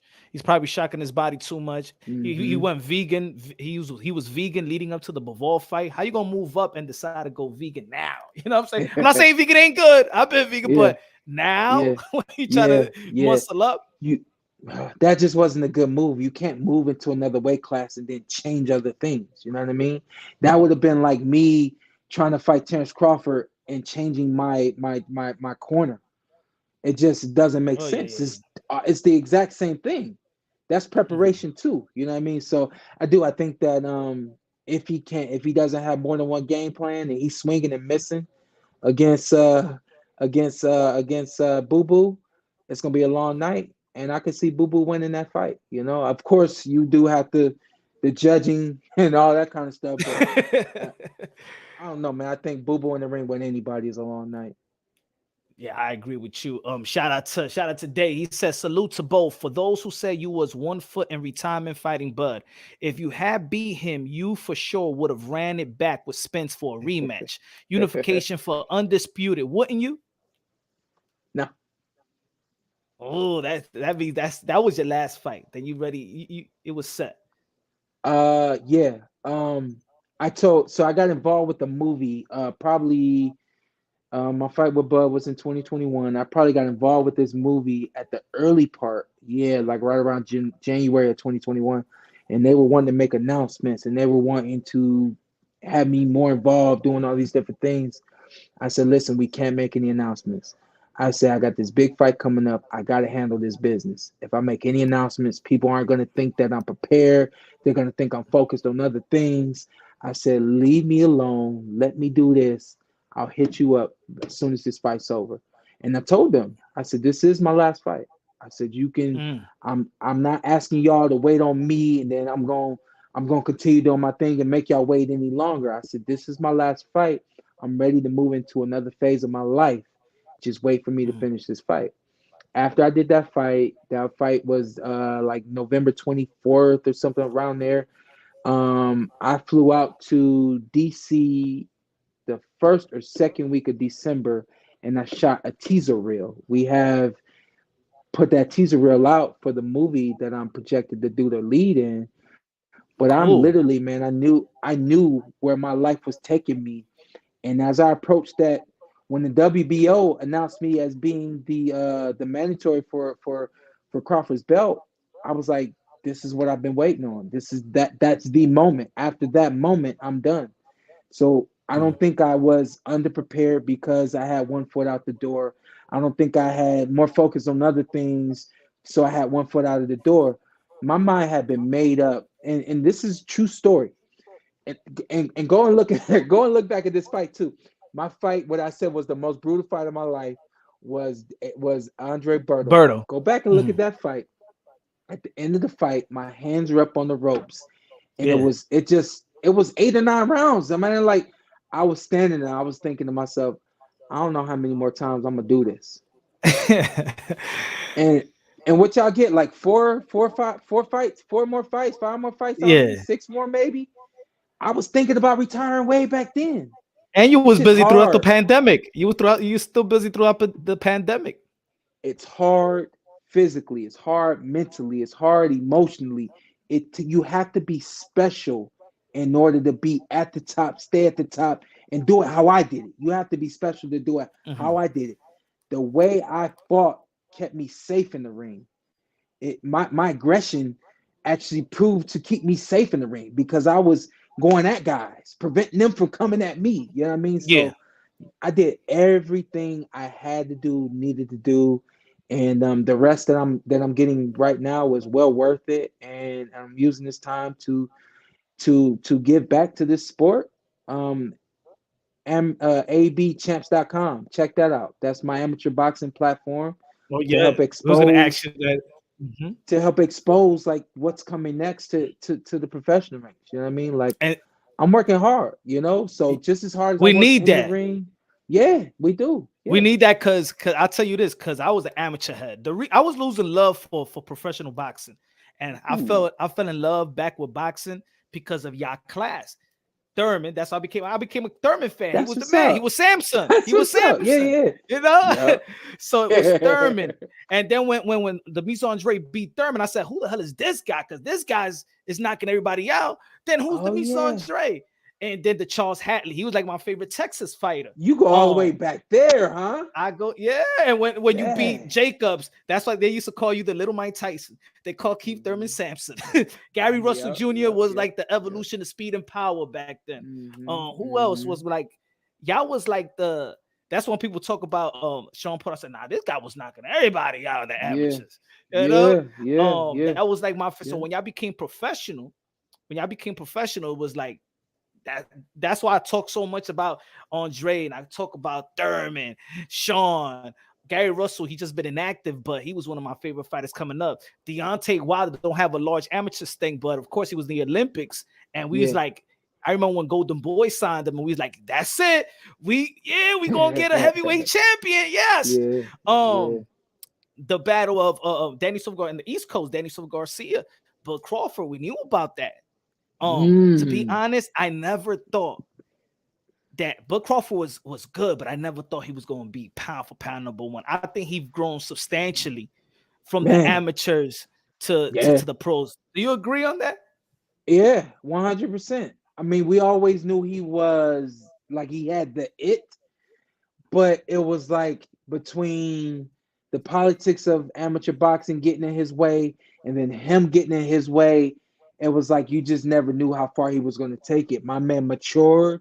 My man became a grown man and started just growing and elevating. And man, I'm a fan. Kind of is what it is, man. Facts. Who gave you? Tim Bayless said, who gave you your toughest amateur fight? I'm gonna salute Tip Bayless. I recognize that name from my podcast. My toughest amateur fight. All right, so here's a true story about Demetrius Andrade. We're at the Junior Olympics. This is the quarterfinals. I knock out my guy in the quarterfinals. By the way, I knocked out everybody in the state, region, and national. Little Mike Tyson was knocking everybody. That was literally like 12 knockouts in a row, give or take. Right? So I knocked my guy out, and I happened to be watching his fight against his fighter, and I didn't know exactly who Boo Boo was at that point in time. And I'm watching the fight. I'm like, I ain't gonna front. Like I hope black dude don't win because that's gonna be hard. They raised the Mexican's hand, and I was like, yes. You know? You was happy. I knocked that dude out. Mhm. Damn near retired him, unfortunately.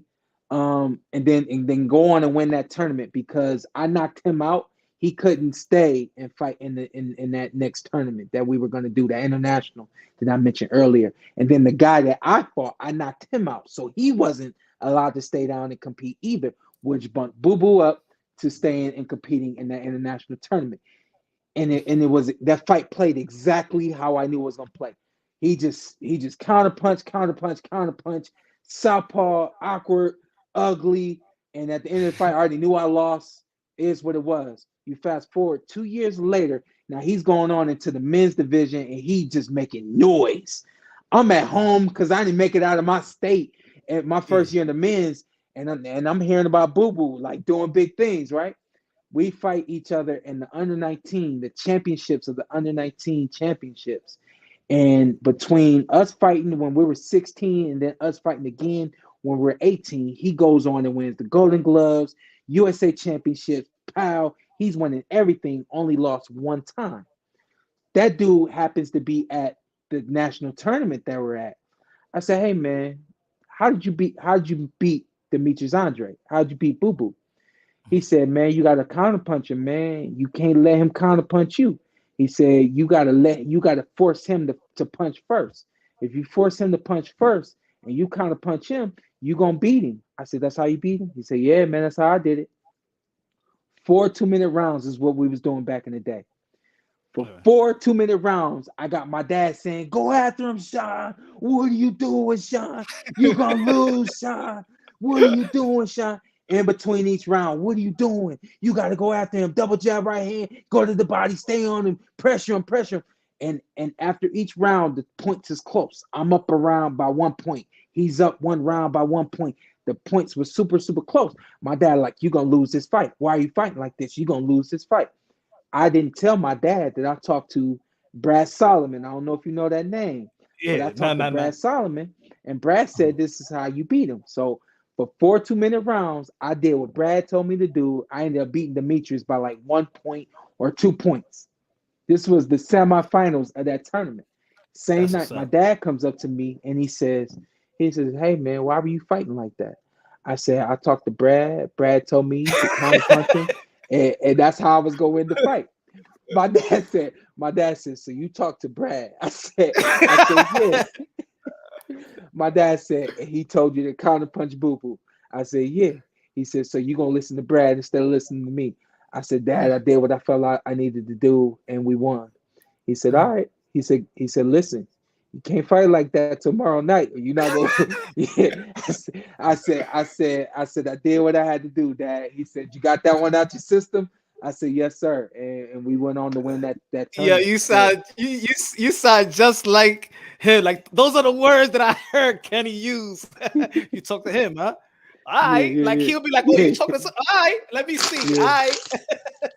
One of the rare moments where I certainly remember my dad just kind of respecting my decision and saying, well, we got away with that one, but I don't know if we could do that again. So let's try not to do that anymore. Hey, I got to get going, big dog. All right, brother. No, no, good. Thank you again, Shawn. Everybody, please subscribe to the Porter's Way podcast. Thank you for sharing your insight on the business of boxing and everything from a fighter's point, media, business. What's the link to the amateur again? The amateur. Yeah, abchamps.com. That it's up, it's going, and now we're in a position where we need to grow it, get original content on there. Other than that, yeah, the Portaway podcast, new episode every Tuesday. I'm working on some other endeavors as well. But now it's time for me to get to church. So, All right, brother. I know you got my personal number, so when y'all don't see me on here, it's because he ain't hit me up. So boom, I told on you. Come on, Shawn. All right, man. Good looking out, man. And yo, Christ is good. Christ is great. Everybody make what I was gonna say, people make the best investment you can have in your life is have God in your heart. Y'all already know he about to go to church. Kevin and effects. The interview is lit. Salute punch. Salute shot. Yeah. Man, I gotta go to church, man. I'm sorry, guy. I haven't been going to church lately. You know what I'm saying? Man, I don't know. I like the church. I like the church. I haven't been in a church in a long time. I haven't been out here 121st and Madison Avenue. You know what I'm saying? The Great Baptist Church, 121st Madison Avenue, Harlem. Damn, I haven't been out there in a long time, man. Gotta go to church. Got you, man. Thank you, Shawn Porter. You heard what he said about Boo Boo, huh? That's what I've been telling y'all, folks. Y'all, that's what I'm telling y'all, folks. See, Tyson Fury saying, Shawn is saying it. You want me to you gonna hear the same story from everybody else. See, the boxing world knows who he is. That's what I be telling y'all. Y'all be like, oh, yo, Punch. You know what I'm saying? Demetrius Andrade gonna whip that ass. That's what it is. Y'all don't want to give him the opportunity. Gonna whip that ass, huh? MFB in the building. What's good, Mike from Boston? Everybody subscribe to Mike from Boston. What's good, bro? What's good, Mike from Boston? In the building. Randy Hernandez. Dímelo de lo mío. ¿Qué lo que son? Real Boxing TV was good. Danny Medina, great interview, Punch. Good looking out, man. Great interview, great interview. Thank that, you know what I'm saying, that it didn't get messed up. It was getting messed up earlier. Yo, MK, good looking out, man, with the super chat. Appreciate you. Tim Bayless, everybody that donated to this live and this channel. Also, if you like the videos as well, the videos, the content, the 5-minute, 10-minute videos, man, you can put a super thanks out there. If you want to donate to the channel, there's super thanks too. You know, I don't got to go live all the time. Super thanks, you know. But yeah, man, it's a few guys in the sport of boxing. That's why this is why I always say about Oscar De La Hoya Golden Boy promotion. He mastered the art in and out the ring in terms of the business of boxing and the art, the sweet science in the square circle. Now, Shawn Porter, he is he voiced the frustration of the boxing fan. If you really think about it, the things that we complain and argue, we complain that the best ain't fighting the best. He fought the best fighting the best. He fought the best.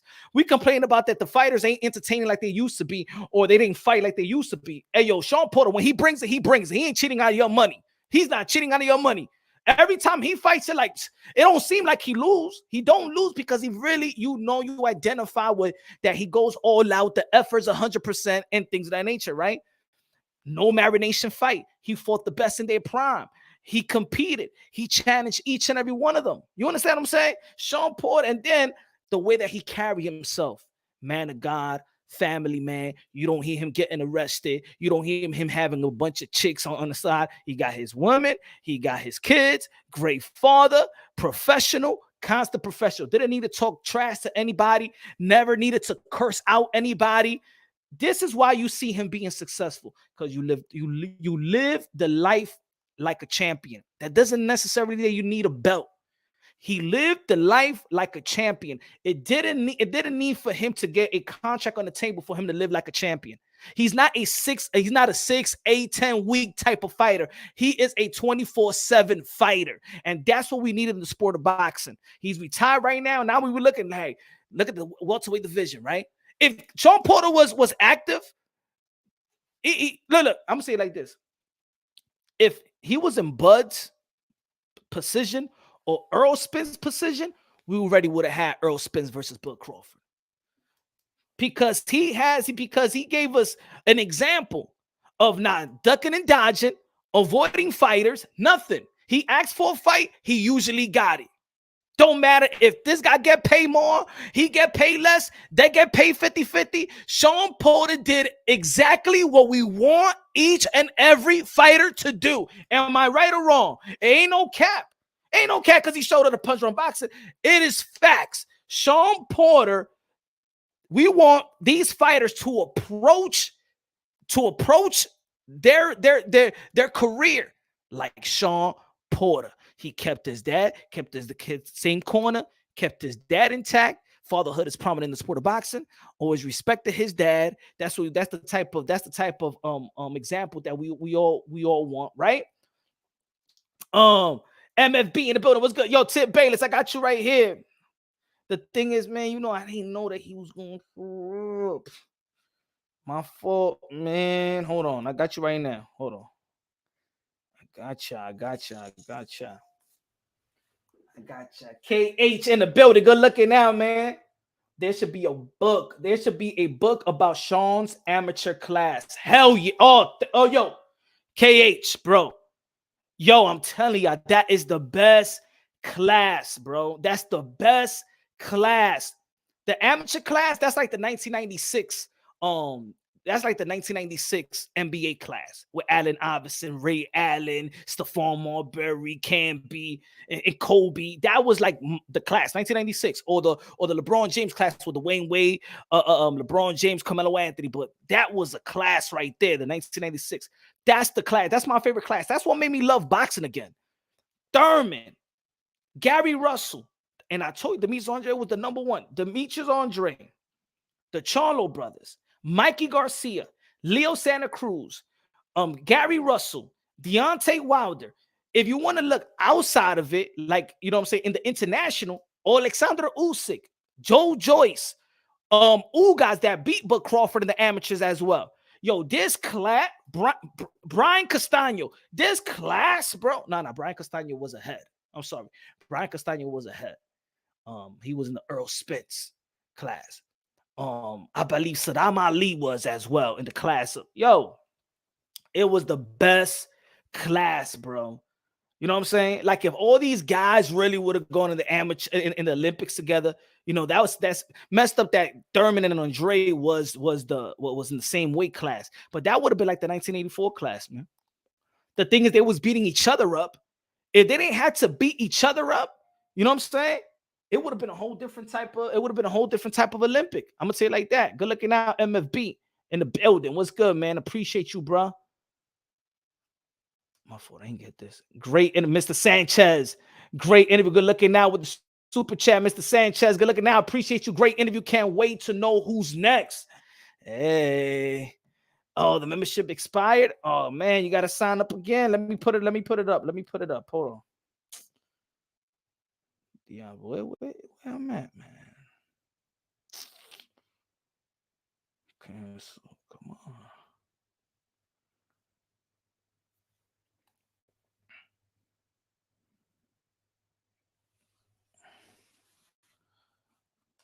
Good looking out, Shawn Porter, the former 2-division world champion, future Hall of Famer, I believe so.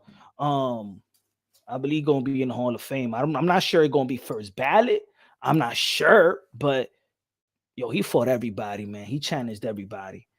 Ugas, Spence, Thurman, Danny, Devin Alexander, lost to Kell Brook, but he fought everybody.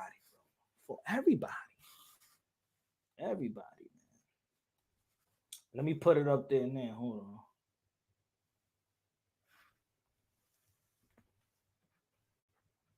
Let me put it up there right now.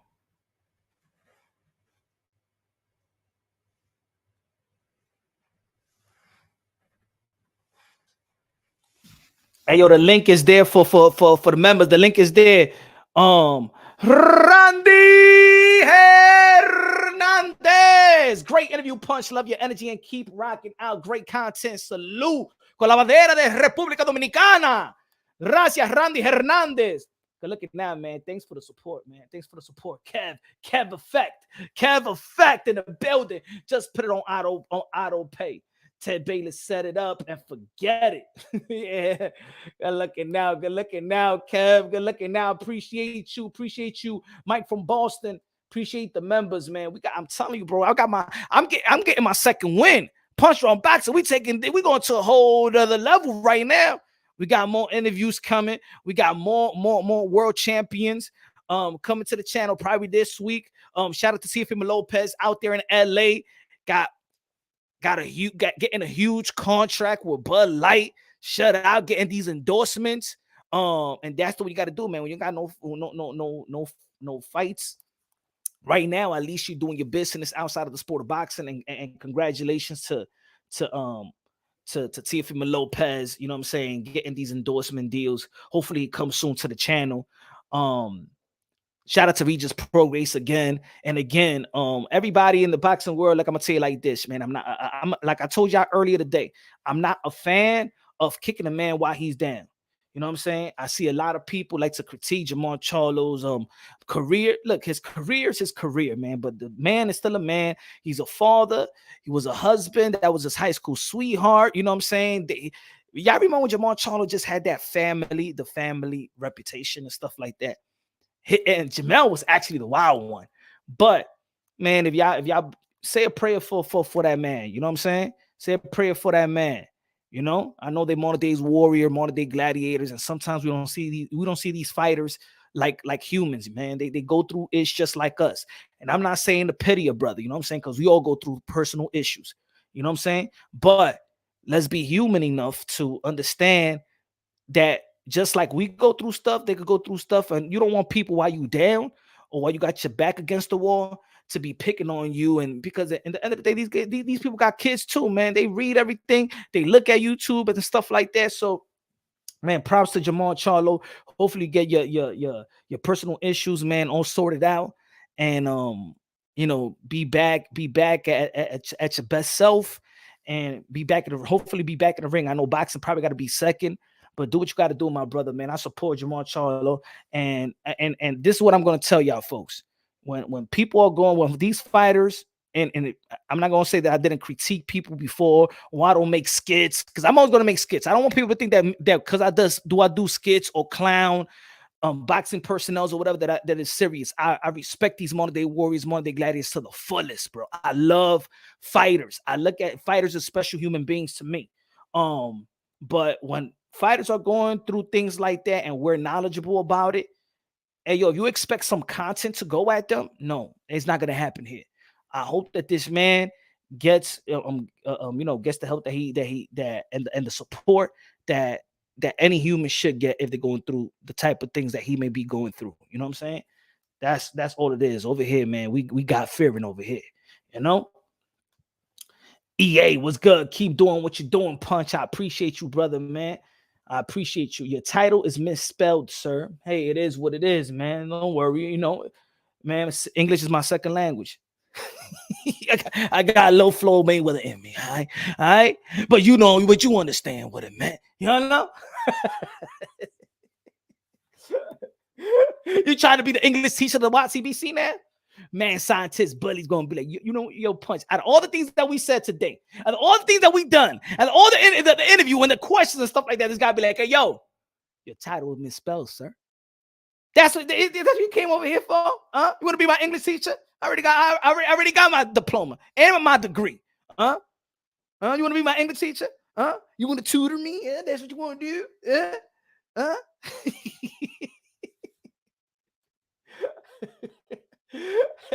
Damn, every time you do something good and positive, somebody got to bring out the little negative. You misspelled the word. You know? It wasn't it. It's IT, and the, you know what I'm saying? Come on, Punch. It's not Punsh, it's Punch. That's how you spell punch. Come on, man. Ese tipo un tumba nota, mi hermano. Tú no tumbas nota. Mira este tigre de que your title didn't spell it right. Mira, un nuevo festaco, usted. You know English, teacher, to me, okay? English is my second language, motherfucker, okay? What happened? You crazy? Eh? Dissing me in front of my people? Huh? I no cat in the hat here, okay? I no cat in the hat around here, okay? Y este falta de respeto a mí, trying to embarrass me with my family aquí mimito. ¿Qué le pasa a ese tigre? Hey, get the hell out. Hey, get the fuck out of here. La Canelo abre ese to Demetrius Andrade.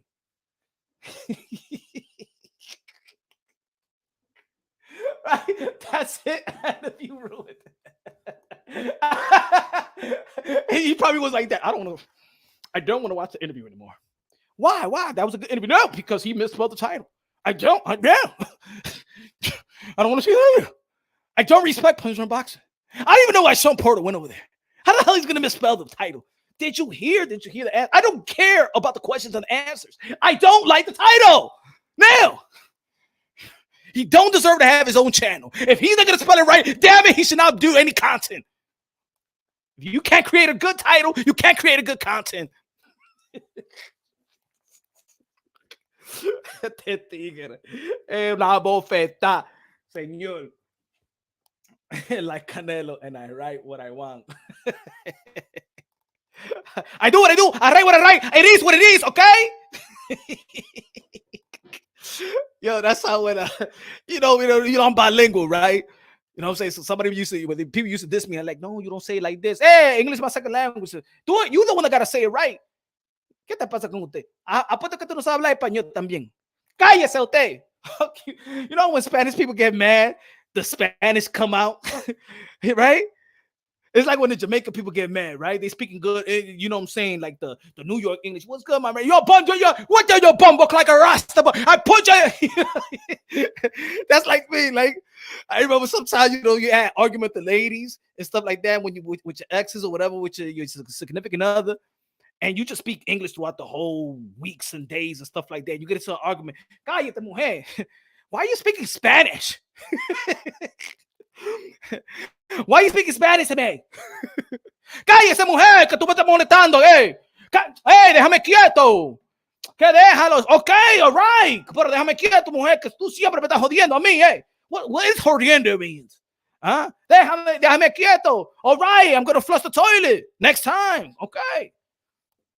Oh, yeah, I be getting to interviews, you know what I'm saying? Them little week interviews and shit like that. Tim Bayless, welcome back. Welcome back. Welcome back. Welcome back. Yeah, man. At least I hosted a good one, right? He was in church, so I could even curse. I could even be mad. You know what I'm saying? Like, yo, Shawn, man, what you think this motherfucker? I couldn't say that while he's in church. Probably the pastor was looking at him. What, you doing an interview upstairs? Punch Drunk. You better be careful, Shawn. I heard him say dirty stuff. And his language is not where it needs to be. Shawn, invite him to church next time when he's in Las Vegas. I'm gonna go to church when I go to Las Vegas. See, he told y'all, right? See, this one, I do have Shawn's number for a long time. But the thing is, as a person, you don't want to take. See, this is what it is for me. I got fighters' information. I got fighters' information. I got emails. I could get in contact with certain fighters, but me being around fighters for a long time, I also understand their space. I understand when they're not contractual to fight.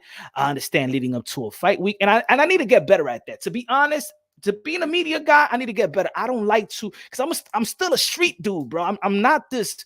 I'm still trying to get a hang of this being the YouTube guy, because I don't like to bother people. You know what I'm saying? I don't like to bother people. I don't like to really text and stuff like that. Even though that I got the information, on their info, I don't want to, I let them be them. I think it was a proper time for me to interview Shawn Porter. You know what I'm saying? I always wanted to interview Shawn Porter. Again, I interviewed him 2 years ago when we was in Las Vegas. Went to Kenny Porter's crib, and he was training with Henry La Bazooka Cedeno Martinez. Gonna be fighting soon. Shout out to Henry La Bazooka Cedeno Martinez. Shout out to Kenny Porter. Kenny Porter, one of the good guys in the sport of boxing, straight shooter. You know what I'm saying? He's a professional, great father. And look at his son, man. When you see Shawn, that represents how his father has groomed him, molded him to become the type of great man that he is, man. Great family man. Man, applause to Kenny Porter. Applause to Kenny Porter for building it and birthing a son like that. Yeah, we birth him. Yeah. Fathers birth children.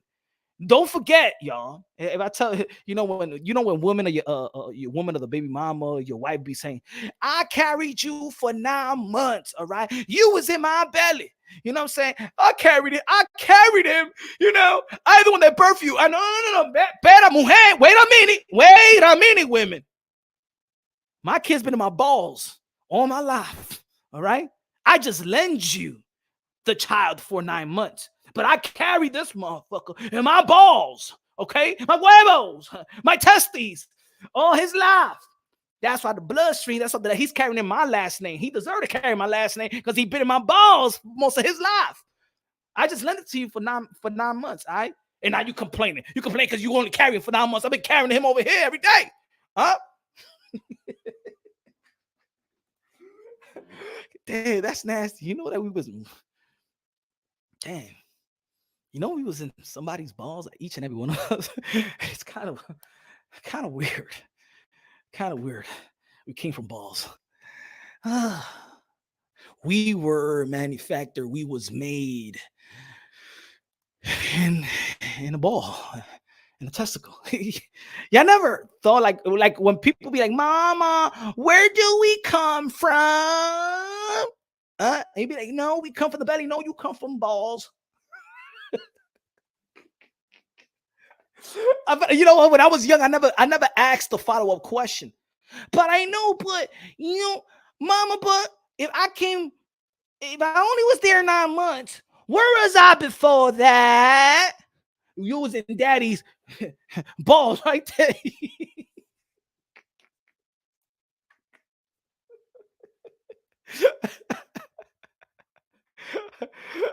No wonder people turn gay. Huh? Can you imagine having gay people having an argument and stuff like that? Yeah, I love balls because I came from balls. Can you imagine a gay dude give you that metaphor? If you be like, hold on, if this guy asked the gay man a question, let me put he asks him this. Hold on. Why are you gay? Because I came from balls. Hello, you came from balls. Why are you straight?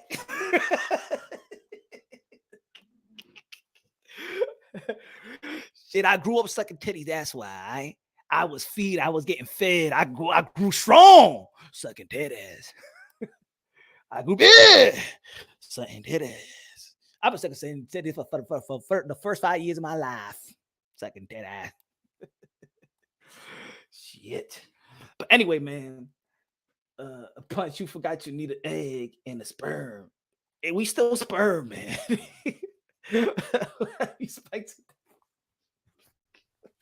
I'm keeping it real though, right? Pound for pound. Stop playing around. Y'all know I'm talking the truth. Man, we all came from balls, man. Huh?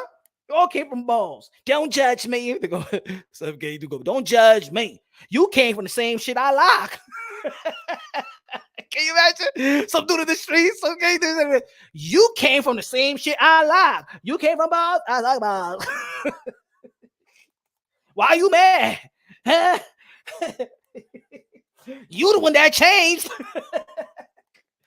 Anyway, Canelo Alvarez, Shawn Porter, Keith Thurman, Earl Spence, AJ, Tyson, Fury. These guys with the best resumes today.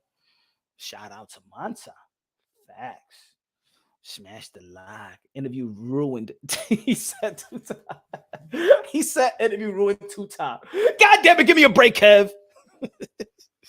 Give me a break. Damn it. Nah, but shout out to Shawn Porter. We're gonna have some. It's gonna be a good month. It's gonna be a good month. Let's see who we got next. And yo, leave it in the comment section on community post who you want me to interview, who y'all want me to, you know what I'm saying, get next. This is I've already interviewed guys.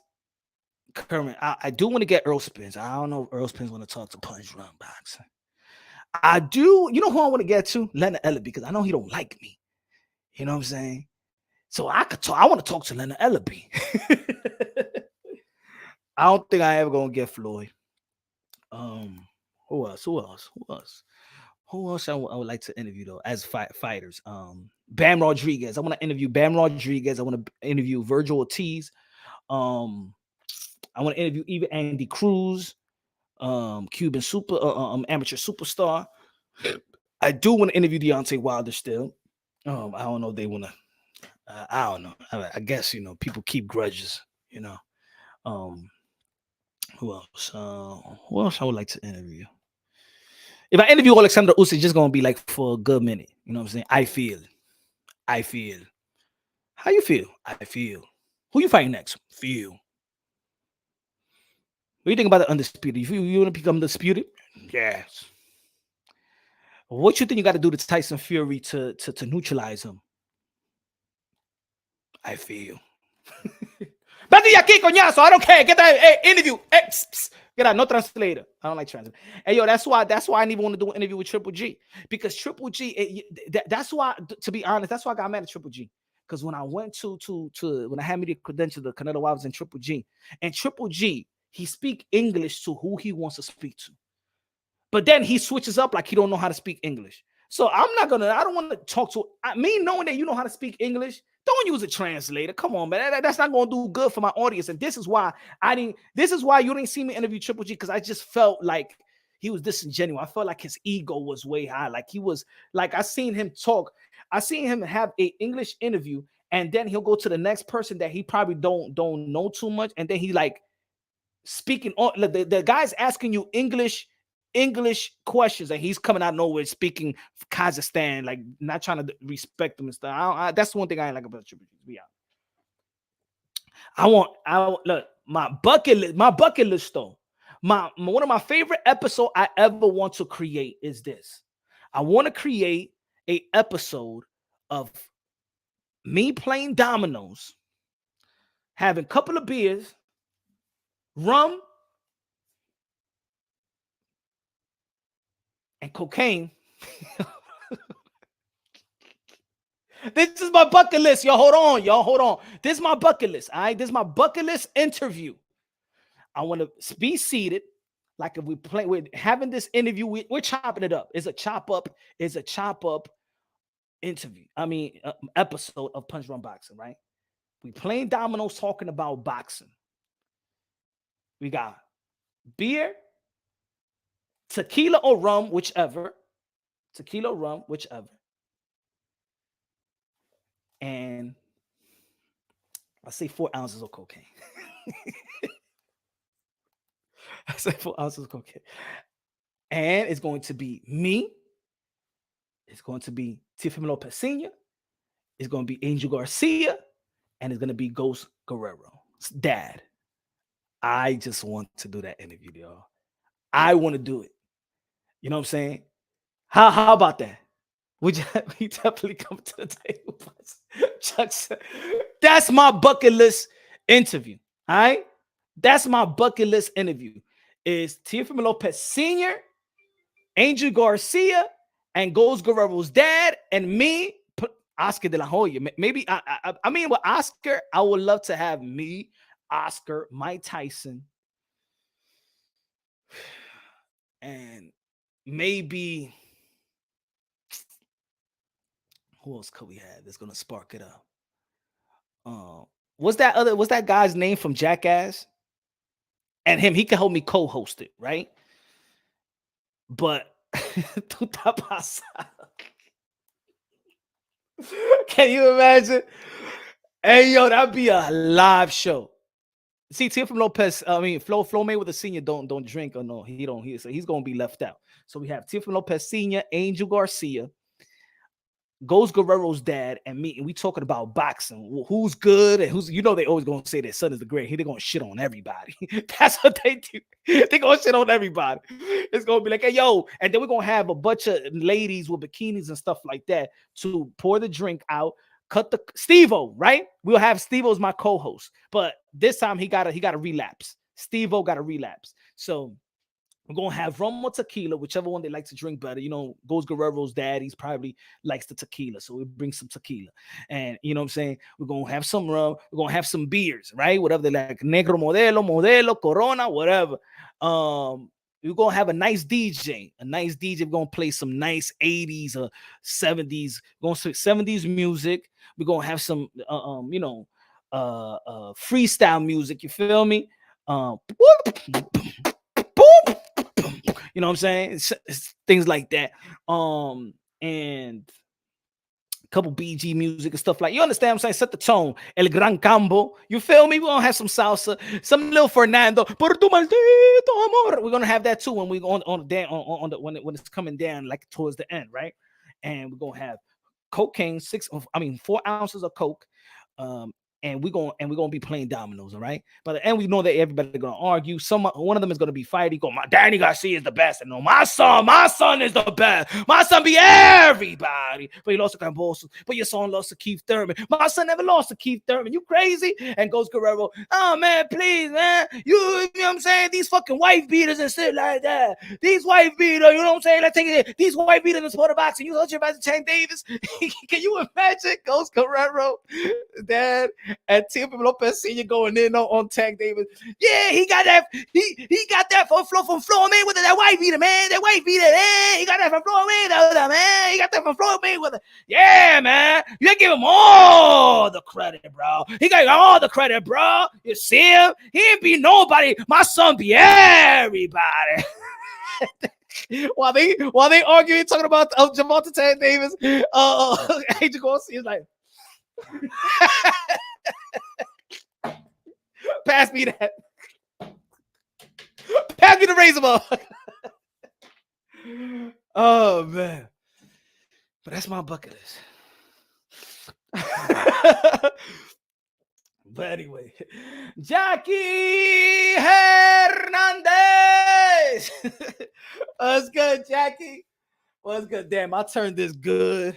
It went from gospel music in the background with Shawn Porter in church to me talking about cocaine, rum, tequila with Teofimo Lopez Sr., Agent Garcia, and Ghost Guerrero was there. I'm going to tell you, bro. That will be the best podcast. That's my bucket list. My bucket list not even an interview with Mike Tyson. That's my bucket list interview. By the end, if I ever shut this channel down, I'm not leaving YTBC without having that episode. All right? Ladies and gentlemen, y'all already know tomorrow we back at it. 7:30, 8 p.m. Eastern time. Happy Hour Thursday tomorrow. Probably have a surprise guest. I'll put in the community section. Hey, yo, become a member. So I hope y'all support the channel and become a member and stuff like that. Support the channel. Thanks for the people with super chat, super sticker, Cash App, everything. Super thanks. If you like the videos, those content, you could super thanks. Also, shorts as well. Got to put some more shorts up. Shout out to all the boxing content creators. Shout out to the real ones out there, man. Shout out to Showbiz. Shout out to Blue Blood Sports TV. Shout out to everybody. Rap Star Boxing Knowledge. Shout out to Mark Nash. Shout out to